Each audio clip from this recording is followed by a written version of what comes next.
Hey guys, enjoy these new 20 stories. We hope you enjoy them. Let us know your thoughts.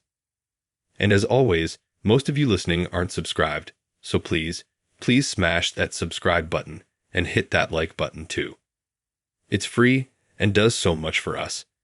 We're forever grateful. Now to the stories. I'm still trying to make sense of what happened, to be honest. I've replayed the whole thing in my head a million times, trying to find the turning point, the moment where I should have bailed. But it all felt so normal at first. That's what gets me. I met Peace on a hiking group's meetup. I'm not usually one for group activities, especially the outdoorsy kind, but I was trying to push myself out of my comfort zone. Plus, the pictures online were pretty scenic, and I had been cooped up inside for too long. Peace stood out immediately. She was tall, athletic, with his confident smile and piercing blue eyes. She was leading the hike, pointing out different plants and rock formations, clearly knowledgeable and passionate about the outdoors. I ended up walking alongside her for most of the day, and we just clicked. We talked about everything: our jobs, our families, our favorite books, our dreams for the future. She was funny, intelligent, and genuinely interested in what I had to say. After the hike, we exchanged numbers, and I texted her later that night. We chatted back and forth for a few days before I asked her out on a proper date. She suggested this small, family-owned Italian restaurant downtown. It was cozy and intimate, with dim lighting and candles on the tables. The date was perfect. The conversation flowed easily, the food was amazing, and there was a definite spark between us. At the end of the night, I walked her back to her car, and we shared a lingering kiss. I felt like I was on top of the world. We started seeing each other regularly after that. We went to movies, concerts, art galleries. We cooked dinner at each other's places. We went on more hikes, exploring new trails and enjoying the fresh air. I was falling for her hard. She seemed to be falling for me too. She was always affectionate, attentive, and supportive. She made me feel like the most important person in the world. About a month into dating, things started to get a little strange. Subtle things at first. She started asking me a lot of questions about my past, about my ex-girlfriends, about my childhood. Not in a casual, curious way, but in a probing, almost obsessive way. She wanted to know every detail, every mistake I had ever made. I tried to be honest with her, but it felt like no matter what I said, it wasn't enough. She always wanted more. Then there were the gifts. She started showering me with gifts, extravagant ones. A designer watch, a vintage record player, a weekend getaway to a fancy resort.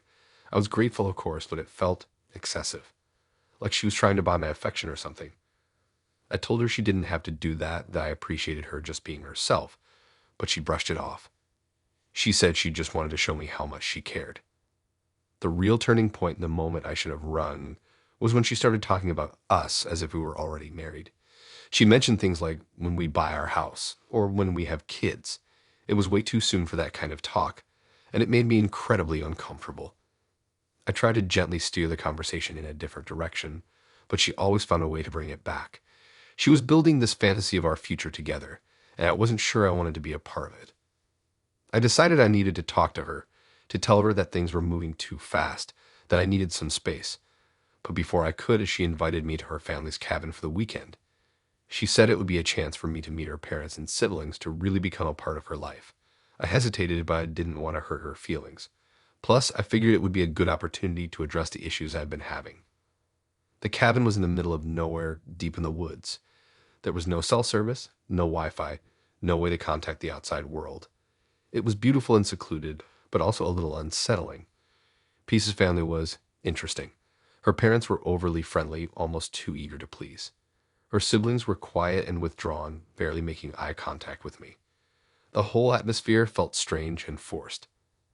That night after dinner, Peace took me for a walk in the woods. It was dark and quiet, the only sound the crunching of leaves under our feet. We walked for a long time, deeper and deeper into the forest. Finally, we stopped at a clearing. In the center of the clearing was a large bonfire, already burning brightly. Around the bonfire, Peace's family was standing, their faces illuminated by the flames. Peace turned to me, her eyes glowing in the firelight. She smiled, but it wasn't the warm, genuine smile I had come to love. It was a cold, calculating smile. "There's something I need to tell you," she said, her voice low and menacing. "My family, we have a tradition. A tradition of finding the perfect partner, someone who truly understands and loves us. But sometimes the partner isn't quite right. Sometimes they need to be perfected. I felt a chill run down my spine. I knew in that moment that I was in serious danger. I tried to back away, but Peace grabbed my arm, her grip surprisingly strong. "Don't worry," she said, her voice almost a whisper. "It won't hurt much." Her family started chanting, their voices rising in a strange, rhythmic cadence. They began to move towards me, their eyes fixed on me, their faces contorted in expressions of pure madness. I tried to scream, but no sound came out. I was trapped, surrounded by a family of lunatics, about to become the victim of some twisted ritualistic ceremony. I don't remember much of what happened after that. I remember flashes of fire, of pain, of terror. I remember Peace's face, her eyes filled with a chilling mix of love and insanity. I remember thinking, this is it, this is how I'm going to die. I woke up in a hospital bed, disoriented and in excruciating pain. I had multiple broken bones, severe burns, and a concussion. The police told me that I was lucky to be alive. They had found me unconscious in the woods, near the remains of a bonfire. Peace and her family were gone. They had vanished without a trace. The police investigated, but they couldn't find any evidence of Peace's family ever existing. There were no records of them owning the cabin, no trace of them in any public databases. It was as if they had never existed at all. I'm still recovering both physically and emotionally. I'm haunted by the memories of that night, by the image of Peace's face in the firelight. I don't know who she was, what she wanted, or why she chose me, but I know that I'll never be the same. I'm still trying to make sense of it all. Was it a dream? A hallucination? Or was it something real, something truly terrifying? I don't know, and maybe I never will. But one thing is for sure, I'll never trust a dating app again. I'll never go on a hike with strangers. I'll definitely never go to a remote cabin with a girl I barely know. Some doors are best left unopened. Some mysteries are best left unsolved. And some people are just too good to be true.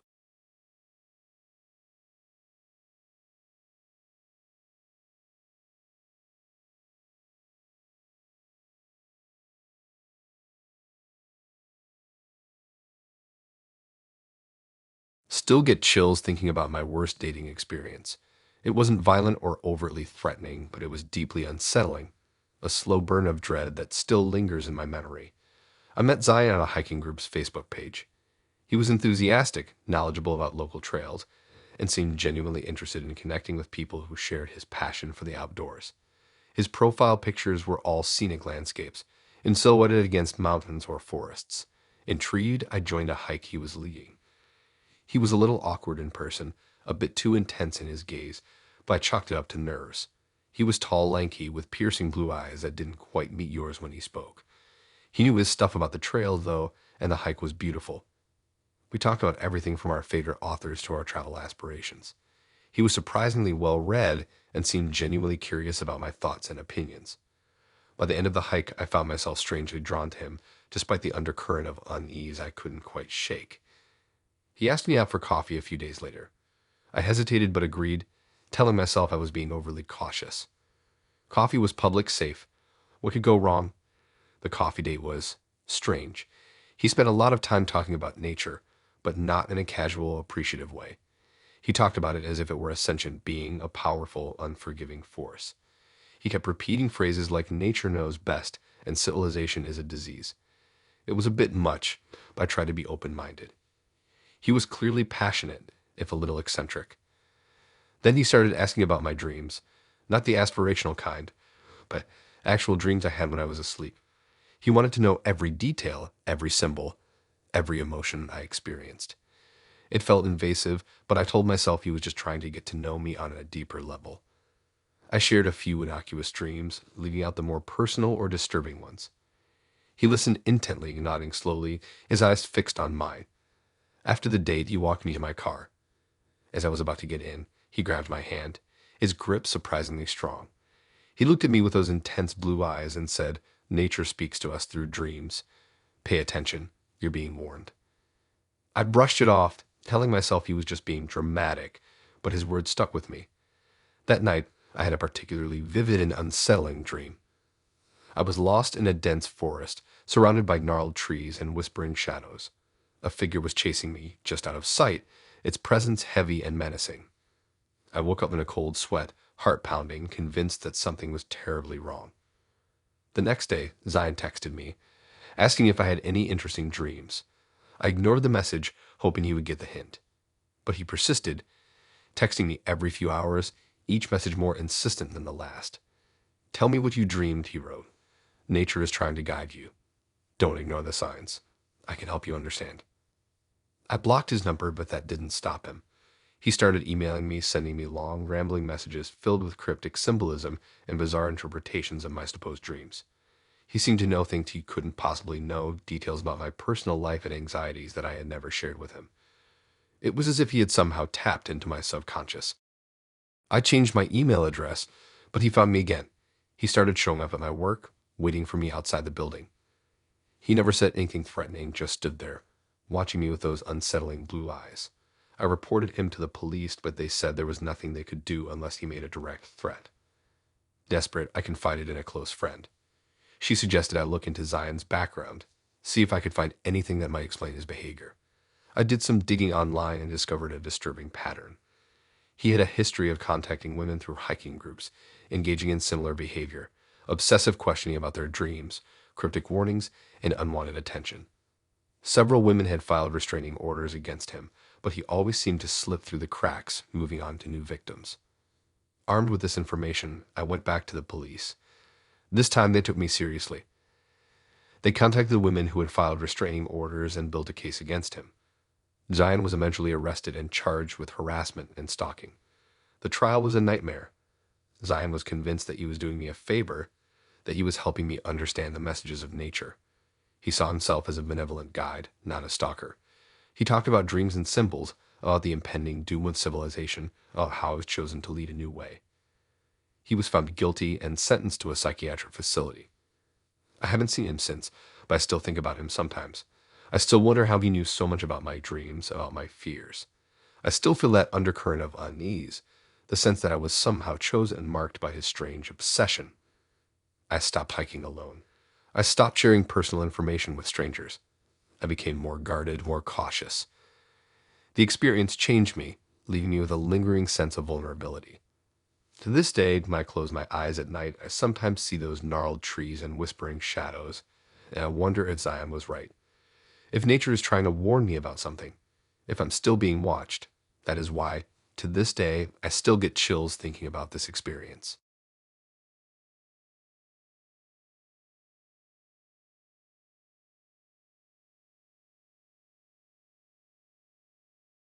I'm still shaken up from this experience. I mean, I've had bad dates before. We'd all have, right? The awkward silences, the guys who talk about themselves the entire time, the ones who try to get you back to their place after knowing you for 90 minutes. But this was something else entirely. This was straight up terrifying. It started like any other online dating story. I matched with Richard on Bumble. He seemed normal enough in his profile. Outdoorsy pictures, a couple of shots with his dog, a bio that didn't scream, "I haven't talked to a woman in 5 years." We chatted for a few days, and he seemed genuinely interested in getting to know me. He asked about my job, my hobbies, my favorite books. He even remembered small details from our previous conversations, which is always a plus. So I agreed to go out with him. We decided on a casual dinner at a local Italian place, nothing too fancy. I even let a friend know where I was going and who I was with, just in case. Call me paranoid, but you can never be too careful these days. When I met Richard at the restaurant, he was different than his pictures. Not in a catfish way. He looked like his photos, just off. He was taller than I expected, almost looming, and his eyes were this really intense shade of blue that felt like they were boring right through me. He gave me a hug that lingered a little too long, and I already felt a little uneasy. We sat down, ordered drinks, and started making small talk. The conversation was stilted at first, but it eventually started to flow. He asked about my work, and I told him about my passion for art. He was a software engineer, apparently, and seemed genuinely interested in what I did. That's when things started to get weird. He started asking me really personal questions, questions you wouldn't ask on a first date. He wanted to know about my childhood, my past relationships, my deepest fears. I tried to deflect to keep the conversation light, but he was persistent. He kept probing, digging deeper and deeper. Then he started talking about his ex. It wasn't just a casual "we broke up because we wanted different things" kind of thing. He was angry, bitter. He went on and on about how she had wronged him, how she had lied and cheated and manipulated him. He said she was a terrible person and that he was still trying to recover from the relationship. It was a major red flag, but I didn't want to be rude and cut the date short, so I listened. As the night went on, his behavior became increasingly erratic. He started staring at me, not in a romantic way, but in this unsettling, almost predatory way. He would just fixate on me, not blinking, not saying anything, just staring. It made my skin crawl. At one point, I excused myself to go to the restroom. I needed a break, a chance to collect myself. When I came back to the table, Richard was gone. I sat there for a few minutes, wondering if he had just gone to the bathroom himself. But then the waiter came over and told me that Richard had paid the bill and left. He hadn't said anything to the waiter, just paid and walked out. I was confused and honestly a little relieved. I thanked the waiter, gathered my things, and headed out of the restaurant. As I walked to my car, I noticed someone standing across the street under a streetlight. It was Richard. He was just standing there watching me. I quickened my pace, unlocked my car, and jumped inside. I locked the doors and started the engine. As I pulled out of the parking lot, I looked in my rearview mirror. Richard was still standing there, watching me, a creepy smile on his face. I drove home as fast as I could, my heart pounding in my chest. When I got to my apartment, I ran inside, locked the door, and bolted the chain. I didn't sleep that night. I kept picturing Richard standing under that streetlight watching me. The next day, I blocked his number and his profile on Bumble. I thought that would be the end of it. I was wrong. A few days later, I started getting strange phone calls. No one would be on the other end, just silence. Then I started getting emails. They were anonymous, just a few words or a sentence, but they were clearly directed at me. I'm watching you. You can't hide. I know where you live. I was terrified. I went to the police, but they couldn't do anything without more evidence. They said it could be anyone, a prank caller, a spam bot. They told me to change my number and my email address. I did, but the calls and emails kept coming. One night, I was sitting in my apartment watching TV when I heard a noise outside my window. I looked out and saw Richard standing on the sidewalk, looking up at my apartment. He was holding something in his hand, something I couldn't quite make out. I screamed and ran to the bedroom, locking the door behind me. I called 911, but by the time the police arrived, Richard was gone. They searched the area, but they couldn't find him. That was the last time I saw Richard, but I still don't feel safe. I moved to a different apartment, changed my number again, and deleted all my social media accounts. I'm constantly looking over my shoulder, wondering if he's still out there watching me. I don't know what Richard wanted from me. I don't know why he targeted me.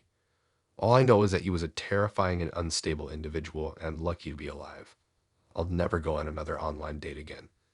I'd rather be alone for the rest of my life than risk going through something like that again.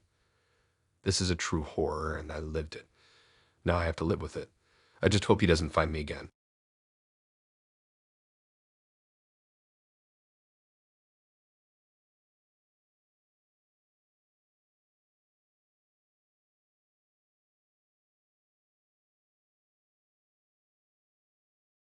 I still can't believe this actually happened, but I swear on everything, every word of this is true.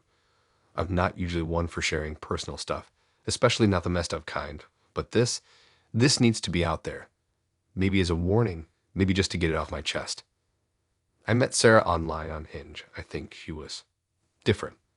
Not in a bad way at first. She was into obscure music, loved old movies, and seemed genuinely interested in what I had to say. I was pretty stoked. I hadn't had a decent connection with someone in a while. We texted for a couple of weeks, and the conversation flowed easily. We talked about everything, our families, our dreams, our fears. She was open and vulnerable, and I appreciated that. We decided to meet up for coffee. She suggested this little bookstore cafe downtown, which I thought was a cool choice. When I saw her, she was even more striking in person. Dark eyes, long black hair, a kind of ethereal vibe that I was immediately drawn to. The coffee date went great. We laughed, we debated, we discovered we had a surprising amount in common. I was genuinely excited about the possibility of seeing her again. And that's when things started to get weird. After the coffee date, she became intense. She texted me constantly, calling me at odd hours, wanting to know everything I was doing, who I was with. I tried to brush it off, thinking maybe she was just really into me, but it quickly became overwhelming. I'd be at work, and my phone would buzz with a string of messages. What are you doing? Who are you talking to? Are you thinking about me? It was suffocating. I tried to gently tell her that I needed some space, that I couldn't be glued to my phone 24/7. She didn't take it well. She accused me of not caring about her, of leading her on, of being just like all the other guys who had hurt her in the past. I tried to reassure her, but it was like talking to a wall. Then she started showing up at my apartment unannounced. I'd be watching TV, and there she'd be knocking on my door, wanting to hang out. I told her I needed some time to myself, that I wasn't feeling well, anything to get her to leave. It worked, but only temporarily. The next day, she'd be back. I started avoiding her calls and texts. I stopped answering the door when she knocked. I'd even started taking different routes to work just to avoid running into her. But she was persistent, almost unnervingly so. One evening, I came home from work to find a note taped to my door. It was written in red ink, and it simply said, "I know you're in there." My blood ran cold. I immediately checked the locks, made sure all the windows were closed. I felt like I was being watched. The next few days were a living hell. She'd call me dozens of times a day, leaving increasingly frantic voicemails. She'd send me long, rambling emails about how much she loved me, how we were meant to be together, how she couldn't live without me. It was clear that something was seriously wrong. Then came the breaking point. I woke up one morning to find my car vandalized. Someone had keyed the word liar into the paint on the driver's side door.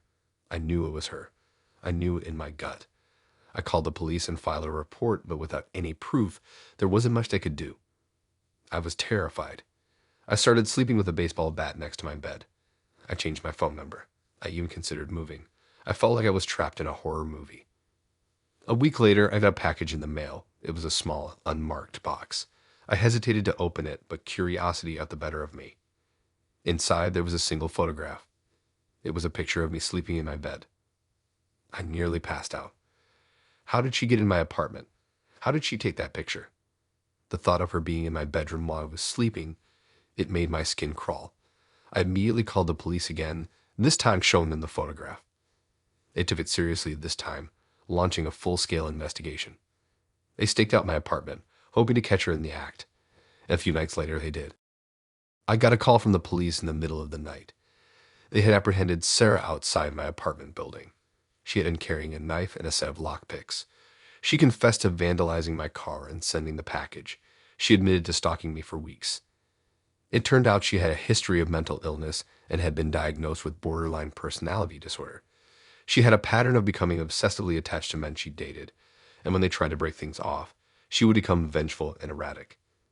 She was arrested and charged with stalking, harassment, and vandalism. I had to testify against her in court. It was one of the most difficult experiences in my life.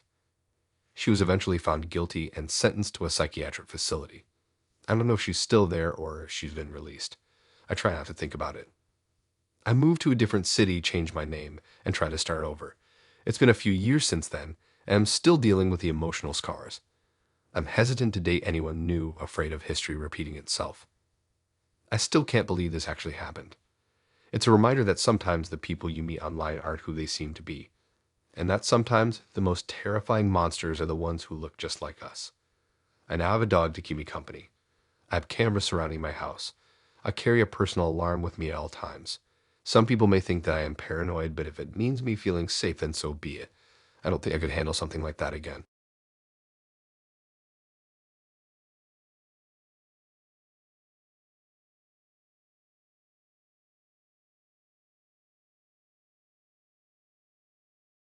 The events of that night will stay with me forever, burned into my memory like a brand. I'd never thought I'd be the subject of a dating horror story, but life has a funny way of proving you wrong. I'm a pretty average guy, mid-30s, decent job, own my own place. The kind of guy you'd expect to be settling down, maybe thinking about kids. Instead, I was wading through the murky waters of online dating, hoping to find someone compatible for something long-term. That's my match with Tara. Her profile was pretty standard. A few selfies, a couple of pictures with friends, and a bio that mentioned her love of hiking and trying new restaurants. She seemed normal, attractive, and had a good sense of humor. We messaged back and forth for a few days, and the conversation flowed easily. We had similar interests, similar values, and a similar outlook on life. So I did what any reasonable person would do.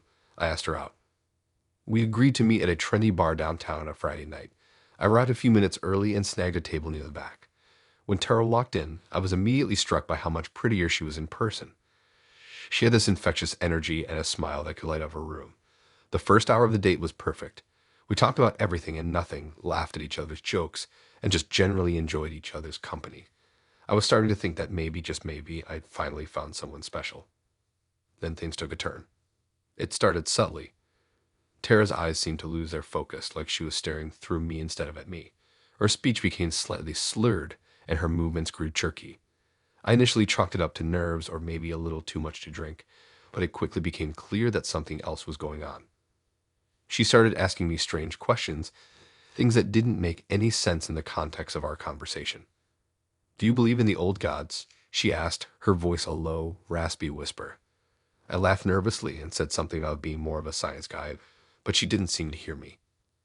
"They're always watching," she continued, her eyes darting around the room as if she were looking for something. "They know what you've done." I tried to steer the conversation back to safer territory, but she wouldn't let it go.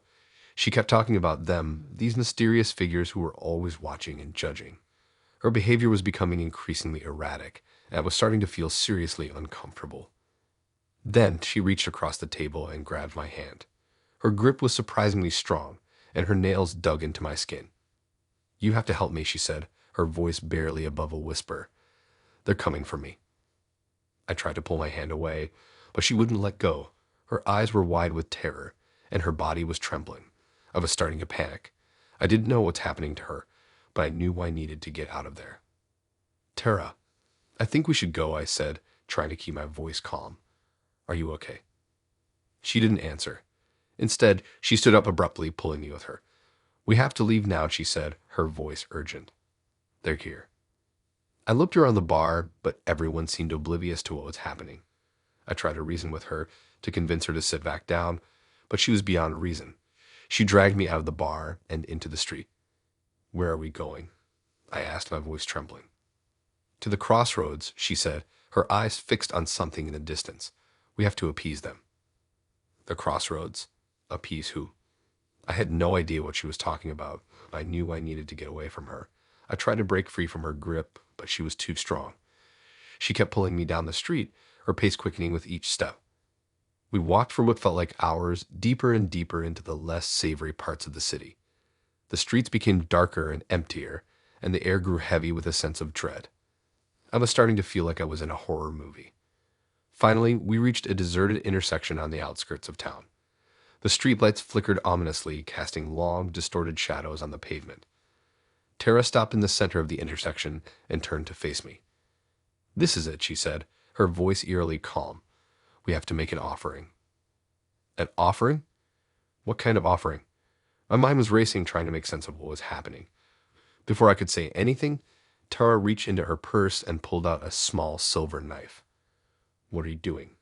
I asked, my voice barely a whisper. She didn't answer. Instead, she raised the knife to her wrist and sliced it open. Blood gushed out, dripping onto the pavement. I stared in horror as she held out her bleeding wrist towards the sky. "Take it," she screamed, her voice filled with a strange mixture of pain and ecstasy. "Take my blood and leave me be." I didn't know what to do. I was paralyzed with fear, unable to move or speak. Tara continued to bleed, her eyes fixed on the sky as if she were waiting for a response. After what seemed like an eternity, she lowered her arm and stared at me, her eyes widening. "What's yours is mine," she stated with pure venom before running off into the night. I stood there for what felt like hours, staring at the blood on the pavement, trying to process what had just happened. Eventually, I managed to pull myself together and call the police.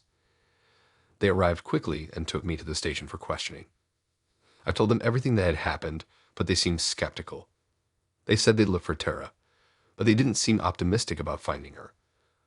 I went home that night feeling shaken to my core. I couldn't sleep, couldn't eat, couldn't shake the image of Tara's bleeding wrist from my mind. I felt like I had just stepped into another world, a world of darkness and madness. The police never found Tara. They closed the case after a few weeks, citing lack of evidence. I tried to move on with my life, but it wasn't easy. I was constantly looking over my shoulder, afraid that she would come back, To this day, I still don't know what happened to Tara that night. Was she mentally ill? Was she on drugs? Or was there something else going on, something darker and more sinister? I'll probably never know the answer. But I do know one thing. The events of that night will stay with me forever, a constant reminder of the darkness that lurks beneath the surface of everyday life. It's a reminder to trust my instincts and to never, ever ignore the red flags, no matter how charming someone may seem. It's a reminder that sometimes the scariest monsters are the ones that look just like us.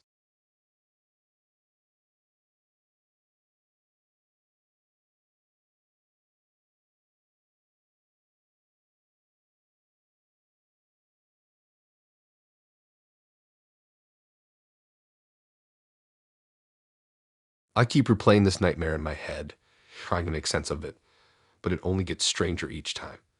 It all started innocently enough, like most bad ideas do with a dating app. I was bored, a little lonely, and figured, why not? I'm generally a pretty laid-back guy, not too picky, so I swiped right on a decent amount of profiles. Then I matched with Mira. Mira was different.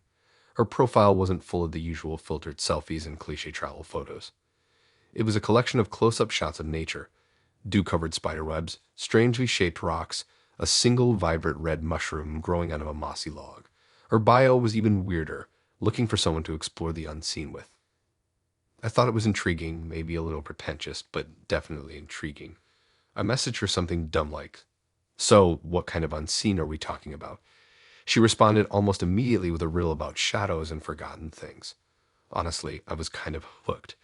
We messaged back and forth for a few days, and she seemed genuinely interested in things I cared about, even as she framed them in this cryptic, almost mystical way. She suggested we meet at this old abandoned park on the outskirts of town. It was known for its creepy vibe and supposedly haunted history. Most girls would have suggested a coffee shop or something normal, but Mira wanted to meet in a literal ghost town. I should have seen that as a massive red flag, but my curiosity got the better of me. I met her at the park entrance. She was wearing a long, dark coat and a wide-brimmed hat that obscured most of her face. She looked like she'd stepped out of a Victorian novel. We walked through the overgrown paths, the silence broken only by the rustling of leaves and the distant caw of crows. The air was heavy, thick with the scent of damp earth and decaying vegetation. The park was definitely unsettling, with crumbling statues and vine-covered benches. It felt like a place where secrets went to die. As we walked, Mira started telling me stories about the park's history, tales of tragic lovers, unsolved disappearances, and strange rituals performed under the light of the full moon. Her voice was low and melodic, almost hypnotic. I found myself getting drawn in, even though a part of me knew it was probably just urban legend stuff. Then she stopped in front of this old, dilapidated gazebo. The wood was rotting, and the roof was partially collapsed. "This is where they say the veil is thinnest," she said, her voice barely a whisper. "Between worlds, between realities." Okay, that was a bit much. I was starting to feel uneasy. "Look, Mira," I said, trying to keep my tone light. "I appreciate the tour, but I'm not really into the whole ghost hunting thing." She turned to me, and for the first time, I had a good look at her face. Her eyes were wide and dark, almost black, and they seemed to glitter in a way that wasn't human. She smiled, a slow, unsettling smile that didn't reach her eyes. "But the unseen is all around us," she said. "You just have to know how to look." She reached into her coat and pulled out a small, intricately carved wooden box. "I want to show you something," she said, opening the box. Inside was a collection of strange objects: dried herbs, feathers, a small bone, and a piece of what looked like human hair. "What is all this?" I asked, my voice rising in alarm. "Tools," she said simply, "for opening doors." She started chanting something in a language I didn't recognize. Her voice grew louder and more intense, and the air around us seemed to vibrate. I felt a cold rush of wind, even though there wasn't a breeze. The trees around us seemed to sway and bend, and the shadows lengthened and twisted into grotesque shapes. I tried to back away, but my feet felt like they were rooted to the ground. I wanted to scream, but my voice was caught in my throat. I was trapped, watching Mira perform some kind of bizarre ritual in a haunted park. As she chanted, the objects in the box began to glow with an eerie, pulsating light. The light grew brighter and brighter until it filled the entire gazebo. I closed my eyes, shielding them from the blinding glare. When I opened my eyes, everything had changed. The gazebo was gone, replaced by a dark, twisted forest. The trees were gnarled and skeletal, their branches reaching up like skeletal fingers. The air was thick with the stench of decay and something else, something indescribably foul. Mira was still there standing in front of me, but she looked different. Her skin was pale and stretched tight over her bones, and her eyes glowed with an unnatural light. She was smiling that same unsettling smile. "Welcome," she said, her voice now a raspy, inhuman growl. "To the other side." That's when the creatures appeared. They emerged from the shadows, grotesque beings with twisted limbs and vacant eyes. Some were humanoid, others were more animalistic, but all of them were terrifying. They shuffled towards me, their hands outstretched, their mouths open in silent screams. I finally found my voice and screamed. I screamed as loud as I could, hoping someone would hear me, hoping this was all just a nightmare. And then, just as suddenly as it had begun, it stopped. I was back in the gazebo, the wooden box was gone, and Mira was standing in front of me, looking perfectly normal. The park was still creepy, but it was just a creepy abandoned park, not some hellish dimension. What was that?" I stammered, my voice shaking. "Just a glimpse," she said, her eyes twinkling. "A little taste of what's out there." I didn't wait to hear anything else. I turned and ran. I ran as fast as I could, not stopping until I reached the park entrance. I didn't look back. I went straight home, locked my doors, and didn't leave my apartment for days. I blocked Mira's number, deleted the dating app, and tried to convince myself that it had all been a hallucination, a bad dream. But I still see those creatures in my nightmares. I still hear Mira's voice, whispering about the unseen. And sometimes when I'm alone in the dark, I swear I can feel those eyes on me, watching me from the other side. I don't know what Mira was or what she wanted, but I know I never want to see her again. And I'll never, ever go on another date from a dating app. Some doors are better left unopened. Some secrets better left buried. And some girls are just too weird to be worth it. I'm now a firm believer that trusting your gut is one of the best things to do. I have moved on from that scenario. However, I will never be the same, and I still have nightmares.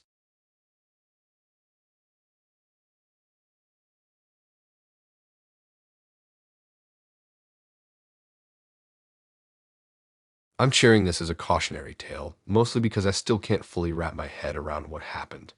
I've always been a pretty chill guy, not easily spooked. But this shook me. I met Quinn on Hinge. Her profile was pretty normal.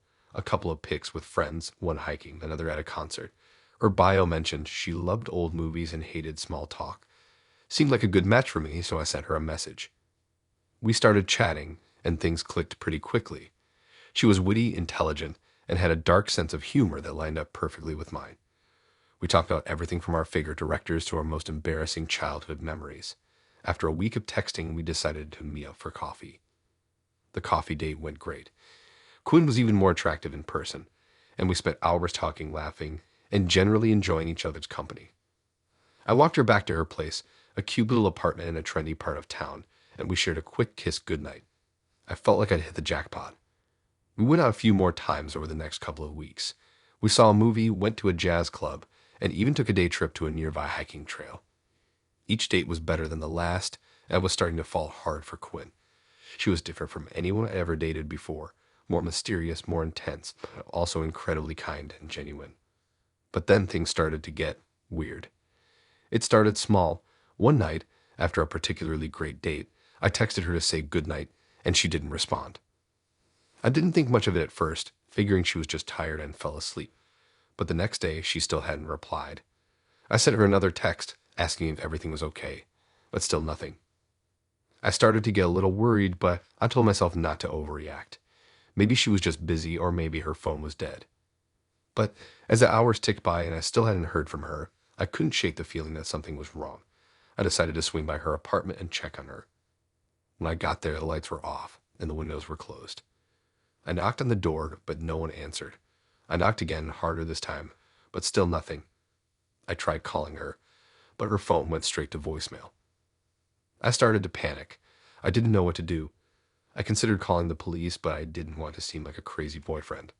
I decided to wait a little longer, hoping she would show up eventually. I sat on the steps outside her apartment, watching the street, waiting for her to come home. Hours passed, and still no Quinn. The sun began to set, and the streetlights flickered on.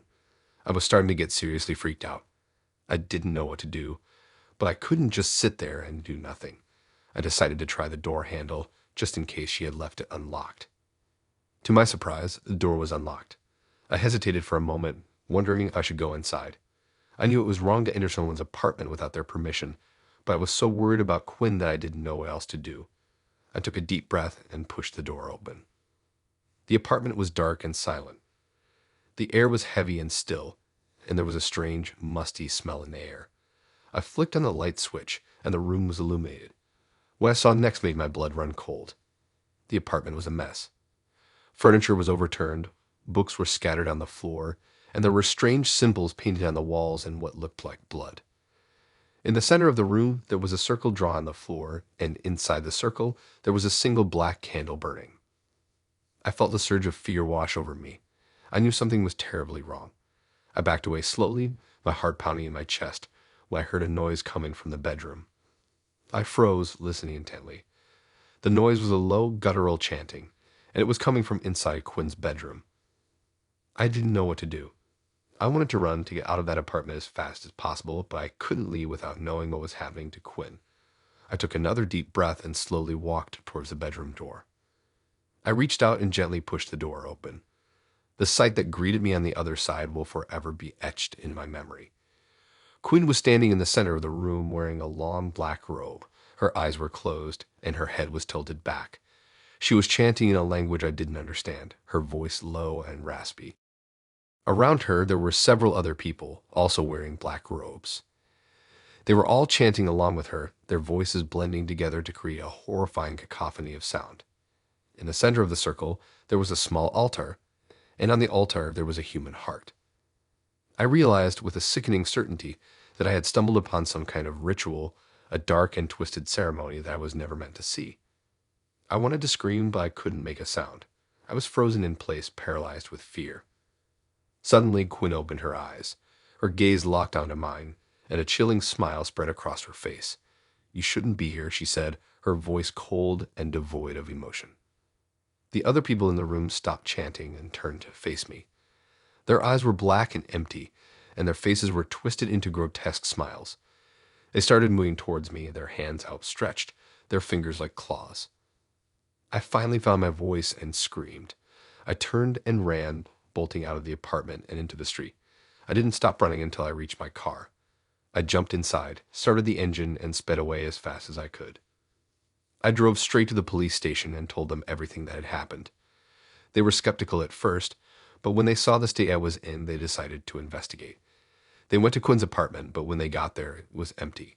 The furniture was gone, the symbols on the walls had been erased, and there was no sign of Quinn or the other people who had been there.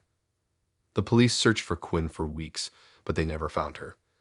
The case went cold, and eventually it was closed.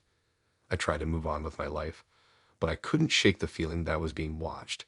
I had nightmares every night, and I was constantly on edge, fearing that Quinn would come back to finish what she had started. I eventually moved to a different city, hoping to escape the memories of that night. I changed my name, my phone number, and my social media accounts. I tried to start over to build a new life for myself, but I knew that I would never truly be free. Because I know deep down that Quinn is still out there, waiting for the right moment to strike, and I know that one day she will find me. So if you're out there swiping on dating apps, be careful who you match with. You never know what kind of dark secrets they might be hiding, and you never know when your harmless date night might turn into a living nightmare.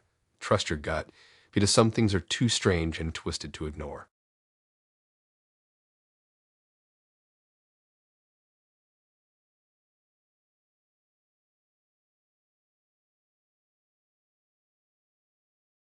I wish someone had warned me about the Craigslist free section. Seriously, okay, let me back up. I'm a pretty average dude, name's Mark, mid-20s, working a dead-ended job. Dating apps are a wasteland, bars are expensive. So when I found myself needing a new couch, I naturally turned to Craigslist. I know, red flags everywhere, but I was broke and desperate for something to sit on other than a folding chair. I saw this listing for a vintage velvet couch, free to good home. The picture was blurry, but it looked like a decent, albeit slightly worn, couch. The ad said the owner was moving and just wanted it gone ASAP. I emailed the person, and they responded almost immediately. Her name was Delilah. Delilah seemed nice enough over email, a little quirky maybe. She described the couch as having character and said it was waiting for the right soul to appreciate its history. Okay, whatever, I just needed a place to watch Netflix. We arranged for me to pick it up the next day. She lived in an older part of town, not a bad neighborhood exactly, but definitely showing its age. When I pulled up to her place, it was this massive Victorian house that looked like it hadn't been painted in decades. Overgrown vines crawled up the walls, and the whole place just had this gloomy vibe. Delilah met me at the door. She was tall, thin, with long black hair and piercing green eyes. She was wearing this flowy, almost gothic dress, and she had this unsettlingly intense gaze. I tried not to stare. Mark, right. Come in, come in. So glad you could take this old thing off my hands. Her voice was a little too cheerful, a little too loud. The inside of the house was even creepier than the outside. It was filled with antique furniture, dusty books, and weird taxidermy animals. The air was thick with the smell of incense and something else, something sickly sweet like rotting flowers. Delilah led me to the living room where the couch was sitting. Up close, it was even more worn than it looked in the picture. The velvet was faded and threadbare, and there were stains everywhere. Still, it was free, so I wasn't complaining too much. She's a beauty, isn't she? Delilah said, stroking the couch like it was a pet. She's seen a lot in her time. I just nodded, trying to avoid eye contact. So, can you load it up yourself? I asked. I could probably help you a bit. She shook her head, a strange smile playing on her lips. Oh, I couldn't possibly. My back, but don't worry, she's not too heavy. Just be careful. I shrugged and started trying to maneuver the couch out of the house. It was heavier than it looked, and the awkward shape made it difficult to handle. As I was struggling to get it through the doorway, I noticed something odd. There was a small dark stain on the back of the couch near the bottom. It looked suspiciously like dried blood. I tried to ignore it, telling myself it was probably just spilled wine or something, but the uneasy feeling in my stomach kept growing. After about 15 minutes of grunting and sweating, I finally managed to get the couch into the back of my truck. Tallulah stood on the porch, watching me with that unsettling smile. Thank you so much, Mark, she called out as I climbed into the driver's seat. I hope you enjoy her. I just waved and sped off, eager to get away from that creepy house and that creepy woman. The whole drive home, I couldn't shake the feeling that something was wrong. The couch just felt off, like it was radiating some kind of negative energy. I decided to just drop it off in my apartment and deal with it later. Once I wrestled the thing inside, my apartment felt wrong. I stood in the middle of my living room staring at the couch. The stain on the back seemed darker now, more pronounced. That night, I had trouble sleeping. Every time I closed my eyes, I saw images of that creepy house and Delilah's piercing green eyes. I kept hearing faint whispers like someone was talking in the next room. I tossed and turned, trying to ignore it, but the feeling of unease just wouldn't go away. Around 3 a.m., I woke up to a scratching sound coming from inside the couch. I sat bolt upright in bed, my heart pounding. At first, I thought it was just mice, but the scratching was too rhythmic, too deliberate. It sounded like something was trying to claw its way out. I grabbed a baseball bat from under my bed and slowly approached the couch. The scratching stopped as soon as I got close. I stood there for a moment, listening, my senses on high alert. Nothing. I figured I was just imagining things, so I turned to head back to bed. That's when I heard it. A faint, raspy voice whispering my name. Mark.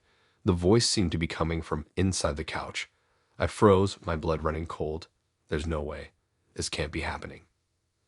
I took a deep breath and slowly reached out to touch the couch. As my fingers brushed against the velvet, I felt a sharp pain like a needle prick. I recoiled in surprise, and that's when I saw it. A small blood-red flower was blooming on the couch, right where I had touched it. The flower was unlike anything I had ever seen before. It had sharp, thorny petals and a sickly sweet scent that made my stomach churn. I stumbled back, dropping the baseball bat. The flower continued to grow, spreading across the couch, its thorny petals reaching out like grasping fingers. The whispers grew louder, more insistent, and I could hear other voices now, too. Faint, muffled cries for help. I knew I had to get out of there. I turned and ran, bolting out of my apartment and into the hallway. I didn't stop running until I was outside, gasping for breath in the cold night air. I spent the rest of the night huddled in my car, terrified to go back inside. The next morning, I called the police. I told them everything that had happened, but they just looked at me like I was crazy. They went to my apartment to investigate, but they found nothing. The couch was gone. There was no blood, no flowers, no sign that anything out of the ordinary had happened. They told me I was probably just stressed and sleep deprived, and that I should get some rest. I knew they didn't believe me, but I knew what I had seen. I knew what I had heard. I never went back to that apartment. I moved out that day and left everything behind. I still have nightmares about that couch, about Della's piercing green eyes, about the whispers and the scratching and the blood-red flower. I still have the scar from when I touched the couch. I try to avoid Craigslist as much as possible. I'd rather spend my money on dating apps than risk this happening again. I never knew an object could be so haunted. To this day, I believe there was something evil in that couch, something that Della knew about and wanted to pass on to someone else. I wish someone had warned me about the Craigslist free section, because sometimes free isn't worth the price. Sometimes you're not just bringing home a couch, you're bringing home a nightmare.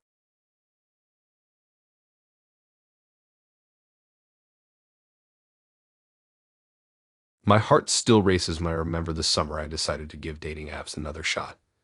I'd been single for a while, focusing on work and trying to get my life together after a pretty rough breakup. Swiping felt like a chore, but I told myself I needed to put myself out there. That's how I matched with Zara. Her profile was different. Not in a bad way, exactly, but definitely not cookie cutter. Instead of the usual posed photos and generic bio, she had candid shots of her hiking, painting, and volunteering at an animal shelter. Her bio was just a single line, looking for someone to explore the weird with. I thought, okay, this could be interesting. We started chatting, and she was incredibly engaging. She wasn't afraid to be herself, talking about everything from obscure folklore to her passion for collecting vintage taxidermy. Yeah, taxidermy. I wasn't exactly a fan, but I admired her dedication. We talked for hours every night, and I found myself genuinely looking forward to our conversations. After a week or so, we decided to meet up. She suggested a small, independent bookstore downtown. I arrived a few minutes early, feeling a mix of excitement and nerves. When she walked in, I was immediately struck by her presence. She was even more striking in person, with piercing green eyes and a quirky sense of style. The date started off great. We spent hours browsing the shelves, talking about our favorite authors and exchanging recommendations. She had this infectious enthusiasm that made me feel like I could talk to her about anything. We grabbed coffee at a nearby cafe and continued our conversation. She even surprised me with a first edition copy of a book by one of my favorite authors, something she'd apparently picked up at an estate sale. It was thoughtful, unexpected, and honestly, kind of amazing. But then, as the evening wore on, things started to get strange. She began telling me about her connection to the bookstore, claiming she felt drawn to it, as if it were calling to her. I thought it was just quirky talk at first. She described how she felt at home in the store and how she often visited at night. She said she liked the energy, that it felt old and powerful. She claimed she felt something ancient living within the books and the walls. Then she started talking about a hidden room she'd supposedly discovered within the bookstore. She said the room wasn't on any maps or floor plans, that it was only accessible through a secret passage behind a specific bookshelf. She described the room as being filled with occult symbols and strange artifacts. I laughed it off, assuming she was joking or embellishing, but she didn't crack a smile. Her eyes were intense, almost hypnotic. She claimed this room changed her life and that it held the key to unlocking hidden knowledge. She suddenly grabbed my hand, her fingers digging into my skin. "I want to show you," she said, her voice barely above a whisper. "I want to take you there." I hesitated. I wasn't sure what to make of her story, but I was definitely starting to feel uncomfortable. I politely declined, saying I had an early morning, but she was persistent, begging me to reconsider. She said it would be a life-changing experience, that I wouldn't regret it. I tried to remain polite, but my anxiety was rising. Finally, I managed to convince her that I really had to go. As I walked to my car, I couldn't shake the feeling that I was being watched. I glanced back, and she was standing in front of the bookstore, staring at me with this unsettling expression. I drove home, my mind racing. I tried to rationalize what had happened, telling myself that she was just eccentric and harmless, but something about her intensity had really unnerved me. The next day, I received a series of strange text messages from Sarah. She was rambling about ancient rituals, hidden truths, and the power of the occult. She kept insisting that I meet her at the bookstore that night, saying that she needed my help. I didn't respond. That evening, I got a call from an unknown number. I hesitated, but I finally answered. It was Nara. Her voice was frantic, almost hysterical. She claimed that she was in danger, that they were coming for her. She begged me to meet her at the bookstore, saying that I was the only one who could help. I told her I couldn't, that I wasn't comfortable with what was going on. She started screaming into the phone, calling me a coward and saying that I would regret my decision. Then the line went dead. I tried to call her back, but the number was disconnected. I felt a knot of dread forming in my stomach. I didn't know what to do. I considered calling the police, but I didn't have any real evidence of anything criminal. It just sounded like a person with mental illness. Against my better judgment, I decided to drive by the bookstore. I figured I could just check to make sure she was okay and then leave. As I approached the bookstore, I noticed something strange. The lights were on, but the front door was slightly ajar. My heart pounding, I cautiously approached the door and peeked inside. The bookstore was a mess. Books were strewn across the floor, shelves had been overturned, and there was a strange, pungent smell in the air. I saw a figure moving in the back of the store. Hesitantly, I stepped inside. "Lizera," I called out. "Are you okay?" There was no response. I followed the sound of shuffling toward the back of the store. As I rounded a corner, I saw her. She was standing in front of a bookshelf, her back to me. She was chanting something in a language I didn't recognize, her voice growing louder and more frantic. She turned around and I gasped. Her eyes were wide and bloodshot, her face contorted in a grotesque expression. She was holding a large, antique dagger in her hand. "You came," she said, her voice raspy. "I knew you would." Before I could react, she lunged at me, the dagger raised high above her head. I screamed and ducked, narrowly avoiding the blade. I stumbled backward, knocking over a stack of books. She continued to come at me, swinging the dagger wildly. I dodged and weaved, trying to create some distance between us. I couldn't understand what was happening. This wasn't the person I had met on the dating app. This was something else entirely. I managed to knock the dagger out of her hand, and she stumbled back against a bookshelf. I didn't stick around. I turned and ran, bolting out of the bookstore and into the night. I didn't stop running until I reached my car. I jumped inside, locked the doors, and sped away. I drove straight to the police station and reported everything that had happened. The police investigated the bookstore, but they didn't find Zara. They did find evidence of occult rituals and a hidden room behind the bookshelf, just like she had described. The room was filled with strange artifacts and symbols, and the air was thick with an unsettling energy. They never found Zara, and the case remains unsolved. I often wonder what happened to her, and what she was really involved in. I'll never forget her. I deleted my dating apps that night, and I haven't looked back since. Sometimes the weird you find online is more than you bargained for. It's a lesson I learned the hard way. Now I just stay home with my dog and watch a good movie.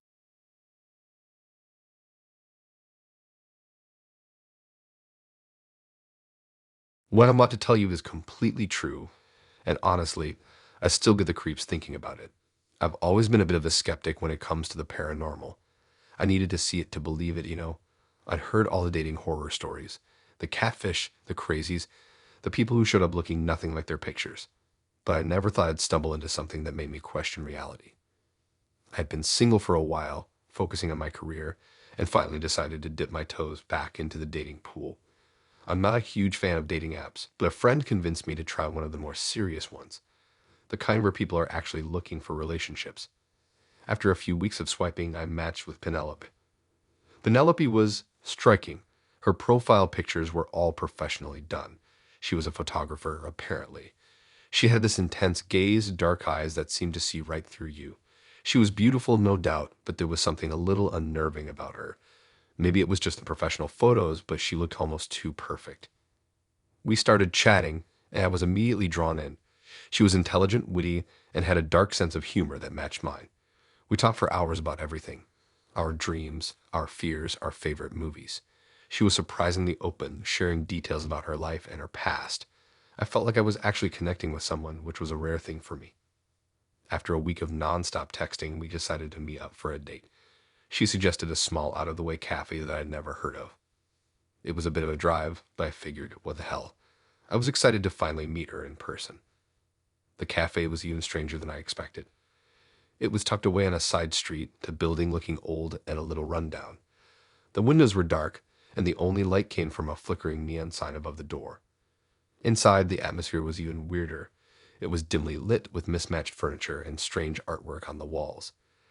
The only other people there were a couple of elderly folks huddled in a corner, whispering to each other. Penelope was already there, sitting at a table near the back. She looked even more stunning in person.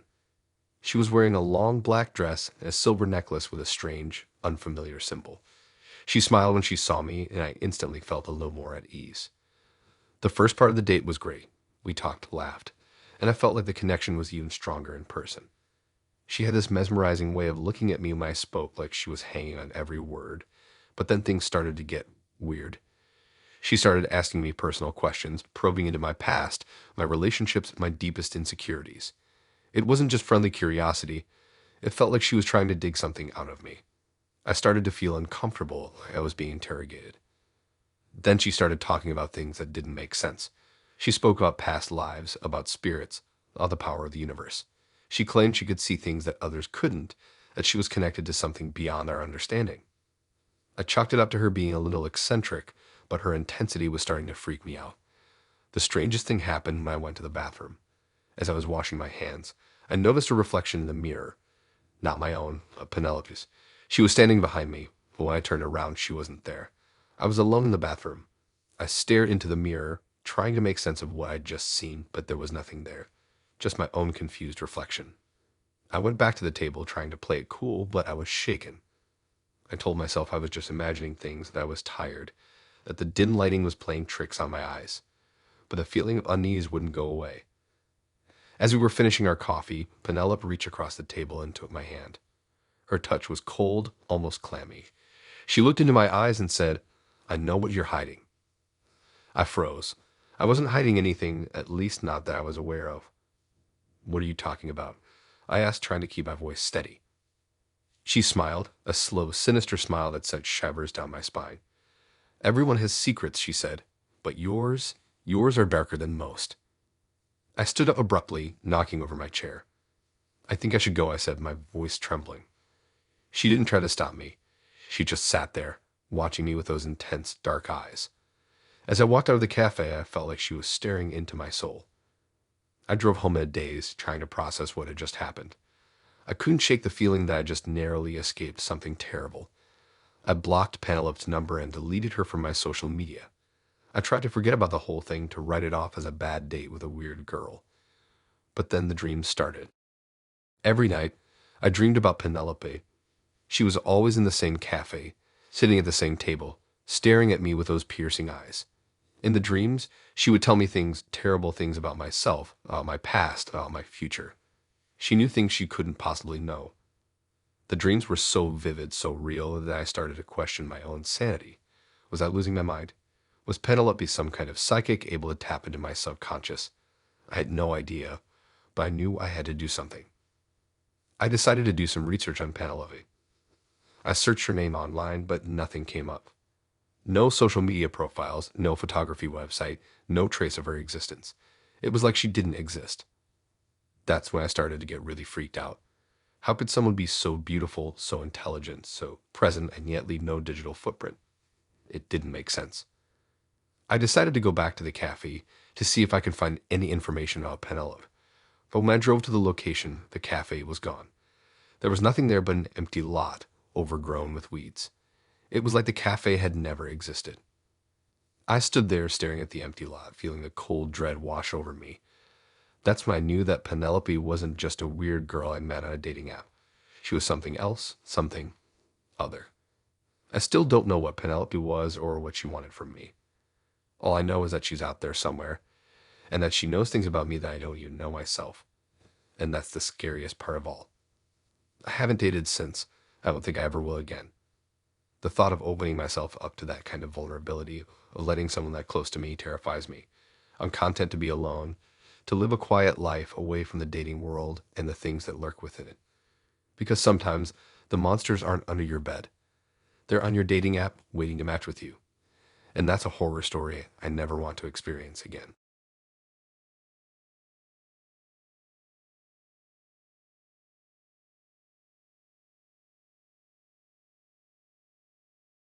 This experience changed how I view safety, especially when it comes to trusting people I meet online. I had been divorced for about a year and, like a lot of women my age, decided to dip my toes back into the dating pool using one of those apps. After weeding through countless profiles with shirtless gym selfies and guys holding dead fish, I matched with Victor. Victor was different. His profile wasn't flashy or trying too hard. He had a few pictures of him hiking, one of him playing guitar, and his bio mentioned that he worked as a librarian. He seemed like a genuine, thoughtful guy, someone who might actually be interested in getting to know me. We chatted for a couple of weeks, and he was consistently kind, funny, and engaging. We talked about everything: our families, our favorite books, our hopes and dreams. He even remembered small details I had mentioned in passing, which made me feel like he was truly listening. I know. Red flag should have been going off, but I was lonely and he seemed so normal. We decided to meet for coffee at a local cafe. He was even more attractive in person. Tall, with kind eyes and a warm smile. We talked for hours, and it felt like we had known each other forever. The conversation flowed easily, and we laughed a lot. He walked me back to my car, and we hugged goodbye. It was the kind of first date you see in movies, and I left feeling giddy and hopeful. We went on a few more dates after that. We went to a museum, saw a movie, and even cooked dinner at my place one night. Each time he was respectful, attentive, and genuinely interested in getting to know me better. I started to let my guard down, to believe that maybe, just maybe, I had found someone special. He told me he wasn't seeing anyone else, and I believed him. I was definitely starting to catch feelings.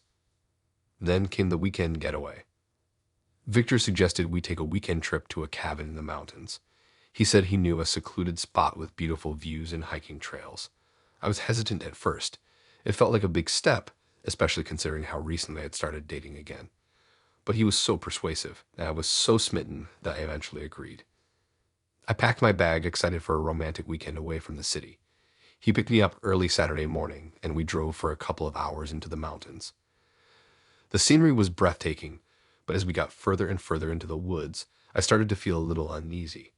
The roads got narrower, and the cell service disappeared. Finally, we arrived at the cabin. It was even more secluded than I had imagined. It was small and rustic, with no other houses in sight. No cars, no sounds, just the trees and the silence. He assured me that everything would be okay and that we'd have the best time. I tried to shake off my unease and focus on enjoying the weekend. The first day was fine. We hiked, cooked dinner together, and sat by the fire, talking and laughing. But something felt different. He was quieter, more reserved than he had been on our previous dates.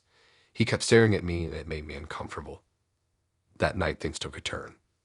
After we went to bed, I woke up to Victor standing over me.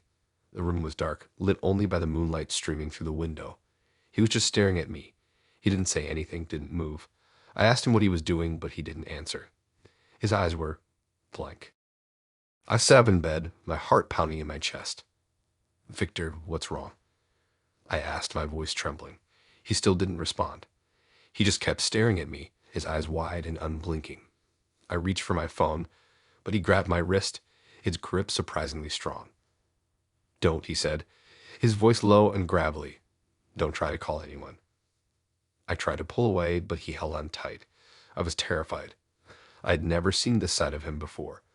"Victor, you're hurting me," I said, tears welling up in my eyes. He didn't release his grip. He just kept staring at me, his eyes filled with something I couldn't quite decipher. He pulled me out of bed and dragged me into the living room. He pushed me down onto the couch and stood over me, his face contorted in a strange expression. "I know who you really are," he said, his voice barely a whisper. "I know what you've done." I had no idea what he was talking about. "Victor, please," I begged. "You're scaring me." "What are you talking about?" He leaned in close, his breath hot on my face. "You can't hide from me," he said. "I know everything." He started ranting about people watching him, about conspiracies, about how he was chosen to save the world. It was completely delusional. I realized then that he wasn't just quiet or reserved. He was mentally unwell. I tried to reason with him to calm him down, but it was no use. He was completely lost in his own world. I knew I had to get out of there. I waited for my chance, and when he turned away for a moment, I jumped up and ran for the door. He grabbed me again, but this time I fought back. I kicked, screamed, and scratched. I managed to break free and run out of the cabin. I ran through the woods, not knowing where I was going, just trying to get away from him. I could hear him following me, his footsteps pounding on the ground behind me. I ran until I couldn't run anymore. I stumbled and fell, scraping my knees and hands.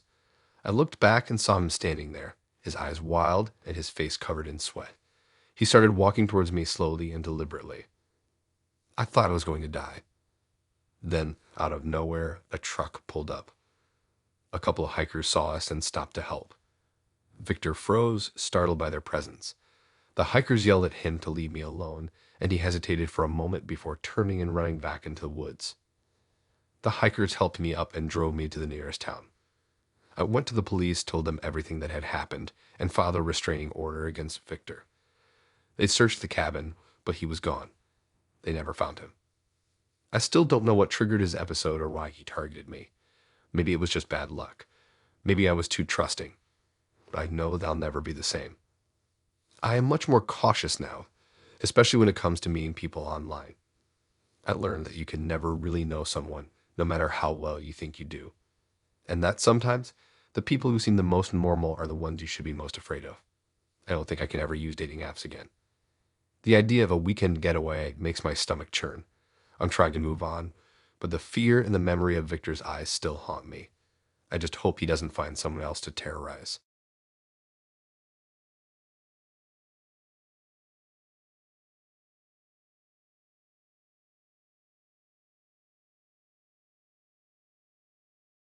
That experience taught me to always be aware of the subtle red flags, the little inconsistencies that can unravel into something truly terrifying.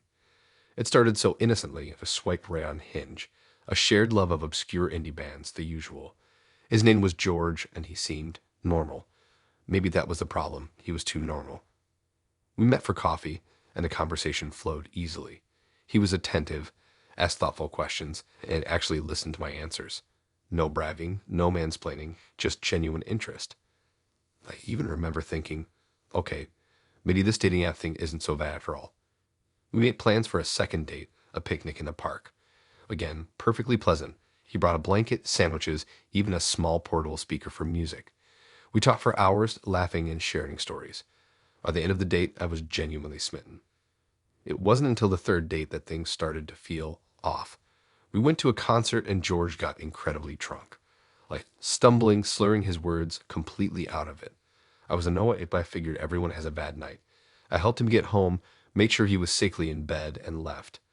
I chalked it up to a youthful indiscretion, and I told myself that everyone gets a little crazy sometimes. The next day, he was apologetic, blaming the alcohol and promising it wouldn't happen again. I accepted his apology, but a small seed of doubt had been planted. Still, I decided to give him another chance. We went to dinner, and he was completely sober, charming as ever. He talked about his family, his dreams for the future, of even his fears. It was during this conversation that he told me about his past. He told me about how his ex-girlfriend cheated on him. He was very vague, but hinted that it was a very traumatizing event for him. That's the thing about red flags, though. Sometimes they are easy to see, and other times they are hidden by someone's past. Over the next few weeks, things progressed quickly. We were spending almost every night together, and he was showering me with affection. He'd text me constantly, call me multiple times a day, and always wanted to know where I was and what I was doing. It was flattering at first, but then it started to feel suffocating.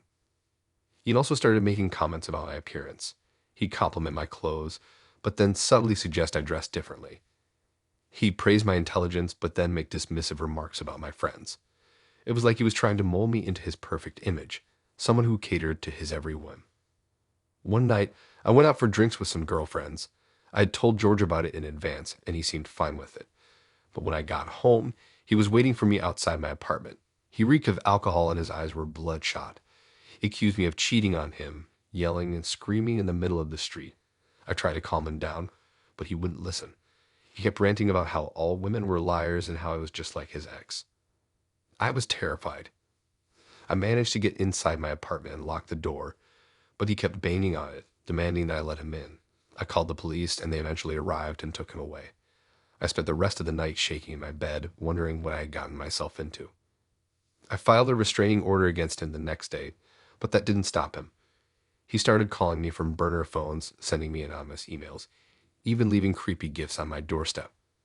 It was a constant barrage of harassment, and I felt I was living in a horror movie.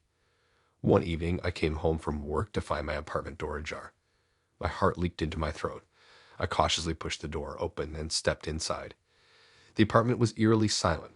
I called out George's name, but there was no response. As I walked through the apartment, I noticed things were out of place. Drawers were open, furniture was overturned, and there was a strange smell in the air. I reached for my phone to call the police, but then I heard a noise coming from the bedroom. I slowly made my way to the bedroom door, my hand trembling. I took a deep breath and pushed the door open. And there he was. George was sitting on my bed, holding a knife. His eyes were wide and manic, and he had a sinister grin on his face. He lunged at me, and I screamed. I managed to dodge him, but he grabbed my arm and pulled me towards him. I struggled against him, kicking and screaming, but he was too strong. He raised the knife, and I closed my eyes, bracing for the worst. But then suddenly, he stopped. His grip loosened, and he staggered backward. I opened my eyes and saw a figure standing behind him. It was my neighbor, a burly man named David, whom I had only spoken to a few times before. He had heard my screams and rushed to my rescue. David tackled George to the ground and held him there until the police arrived. George was arrested and charged with attempted murder. I testified against him in court, and he was eventually convicted and sentenced to a long prison term. It was a long and difficult process, but I finally felt safe again. That experience changed me. I'm no longer the naive and trusting person I once was. I'm now more cautious and aware of the dangers that lurk beneath the surface. But most importantly, I learned the importance of trusting my instincts and speaking up when something doesn't feel right. If it hadn't been for my neighbor, who knows what would have happened. Now, before I even agree to a first date, I do my research. I Google them, check their social media, and even run a background check. It may seem extreme, but it's a small price to pay for peace of mind. George's actions affected my life in a negative way, and I still struggle with it. And I know I'll never truly be able to forget the terror of that night, but I also know that I am a survivor. And I will never let someone like George take away my ability to trust or my belief in the goodness of people. I will just be aware.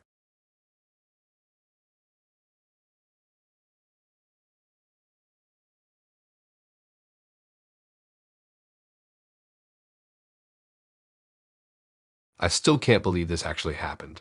I mean, I had my fair share of bad dates, awkward encounters, and straight up ghosting experiences, but this was something else entirely. I met Cora on a hiking app. I know, not exactly Tinder, but still in the realm of online dating.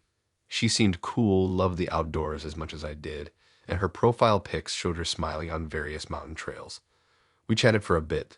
The conversation flowed easily, and we decided to meet up for a hike in a local state park. The day of the hike was perfect. Sunny, crisp air, the leaves were changing, all that good autumn stuff. I got to the trailhead a little early, and Cora showed up right on time. She looked even better in person than in her photos. We exchanged the usual greetings, and she immediately started talking about this rare bird she'd spotted on a previous hike in the area. I was instantly hooked. The hike started off great. We talked about everything: travel, books, our families, our dreams. We had a lot in common, or so it seemed. Cora was witty, intelligent, and genuinely seemed interested in what I had to say. We reached a scenic overlook, stopped to take some pictures, and shared a granola bar. It felt like one of those dates where you just know there's a real connection. That's when things started to get off. We were heading back down the trail when we came across a small, unmarked side path. It wasn't on any of the park maps, and it looked pretty overgrown. Cora stopped and stared at it for a moment, a strange look on her face. "Let's take it," she said, her voice suddenly lower and more intense than before. I hesitated. "I don't know, Cora. It doesn't look like it's maintained. We could get lost." "Come on," she insisted, grabbing my hand. "Where's your sense of adventure? It'll be fun." I'm usually not one to shy away from a little exploration, so I relented. "Okay, but if we get lost, it's on you," I joked. The side path was much narrower and steeper than the main trail. The trees were thicker, and the sunlight barely filtered through the canopy. It quickly became apparent that this path hadn't been used in a long time. We had to push through thick brush and step over fallen logs. Cora, however, seemed to be in her element. She moved with a newfound confidence and grace, almost like she knew exactly where she was going. After about half an hour, we reached a clearing. In the center of the clearing was an old, dilapidated stone structure. It looked like some kind of shrine or altar. It was covered in moss and vines, and the stones were crumbling. The whole thing gave off a seriously creepy vibe. "What is this place?" I asked, feeling a shiver run down my spine. Cora didn't answer. She just stood there, staring at the structure with a look of almost religious awe on her face. She started walking towards it, and I followed, feeling increasingly uneasy. As we got closer, I'd noticed something strange about the altar. There were symbols carved into the stone, symbols I didn't recognize. They looked ancient and malevolent. And then I saw it, a small, freshly killed animal lying on top of the altar. It was a rabbit, its fur matted with blood. "Cora, what the hell is this?" I asked, my voice rising in alarm. Cora finally turned to face me, and her eyes were completely different. They were wide, glassy, and filled with an unnatural intensity. Her smile was gone, replaced by a cold, predatory expression. "This," she said, her voice a low, guttural growl, "is where we honor the old gods." My blood ran cold. I knew right then that I had made a terrible mistake. This wasn't just a weird date gone wrong. This was something much darker, much more sinister. I tried to back away, but Cora moved with surprising speed, blocking my path. "You can't leave," she said, her voice laced with menace. "You've been chosen." Chosen? Chosen for what? I didn't want to find out. I tried to push past her, but she was stronger than she looked. She grabbed my arm, her grip like a vice. "Don't resist," she hissed. "It will only make it worse." I struggled against her, adrenaline coursing through my veins. I managed to break free from her grasp and started running back the way we came. I could hear Cora behind me, her footsteps echoing through the trees. She was gaining on me. I ran as fast as I could, dodging trees and leaping over fallen logs. I could feel Cora's presence behind me like a shadow closing in. I knew I couldn't outrun her forever. Finally, I burst out of the side path and back onto the main trail. I didn't stop running. I ran all the way back to the trailhead, back to my car, back to civilization. I didn't look back. I drove home in a daze, my heart pounding in my chest. I couldn't shake the image of Cora's face, her eyes filled with that terrifying intensity. I didn't sleep that night. I just sat up in bed, staring at the ceiling, listening to every creak and groan of the house. The next day, I went to the police. I told them everything about the hike, the side path, the altar, the rabbit Cora. They listened patiently, but I could tell they didn't believe me. They said they would investigate, but I knew they wouldn't find anything. The side path wasn't on any maps, and the altar was probably just some old ruin that had been there for centuries. And Cora, she was probably long gone. I never heard from the police again. I deleted my profile on the hiking app and vowed never to use online dating again. I still hike, but I stick to well-traveled trails, and I never, ever stray from the path. I don't know what Cora was planning to do to me. I don't know what those symbols on the altar meant. And I don't know if she's still out there luring unsuspecting hikers into the woods. But I do know one thing: I will never forget that day, and I will never trust a smile on a hiking trail again. It was a long time ago, but Cora will always be in the back of my mind.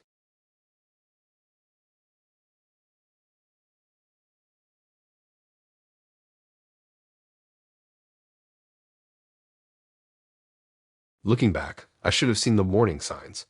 They were there from the start, subtle at first like a low hum beneath a catchy pop song. But I was too caught up in the wow, a girl this cool is actually into me, feeling to pay them any real attention. It all started with Cora. I met Cora at a comic book convention. I know, super cliche, right? But it felt like something out of a movie. She was dressed as a character from this obscure indie comic I loved, and I complimented her costume. We started talking, and it turned out we had a ton in common: obscure comics, nerdy board games, a shared love for terrible B-movies. She was funny, smart, and ridiculously attractive. Way out of my league, or so I thought. We exchanged numbers and started texting.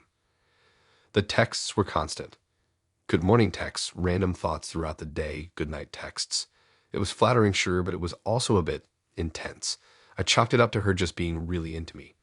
I mean, who was I to complain? Our first date was at this hole-in-the-wall pizza place I loved.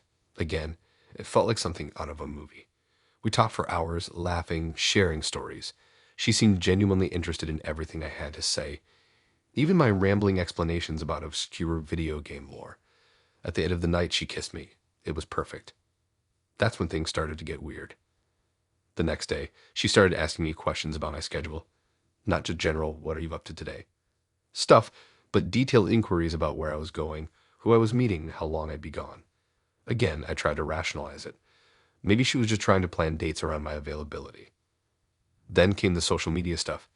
She started commenting on every single one of my posts, even the ones from years ago. She liked all my friends' photos, followed my family members. It felt like she was trying to become a part of my entire online existence. I started to feel a little suffocated. I needed some space. So I told her I was going to hang out with my friend Mark for the day, catch a movie, maybe grab some beers.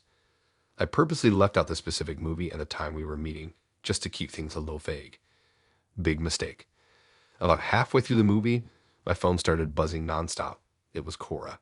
A string of increasingly frantic texts. Where are you? Who are you with? Why didn't you tell me you were going to the movies? I saw your post on Facebook. Why are you with Mark and not me? I felt a cold dread wash over me. How did she know? I hadn't posted anything about the movie on Facebook. Neither had Mark. I excused myself and went outside to call her. Cora, what's going on? How did you know I was here? Her voice was eerily calm. Oh, I just happened to be in the neighborhood. I saw you walk in. I looked around, scanning the street. I didn't see her. Cora, I don't see you. That's because I'm across the street, she said. Just making sure you're having a good time. I hung up and walked across the street. She was sitting on a bench, staring right at me. Her eyes were wide and unblinking, and her smile was unsettlingly fixed. Cora, this is creepy, I said, trying to keep my voice steady. I need some space. I can't do this. Her smile faltered. Space? What do you mean space? We're perfect for each other. We're meant to be together. I tried to explain that I just needed some time to myself, that her constant attention was overwhelming. But she wasn't listening. She just kept repeating that we were meant to be together, that I was her soulmate. I turned and walked away, back towards the theater.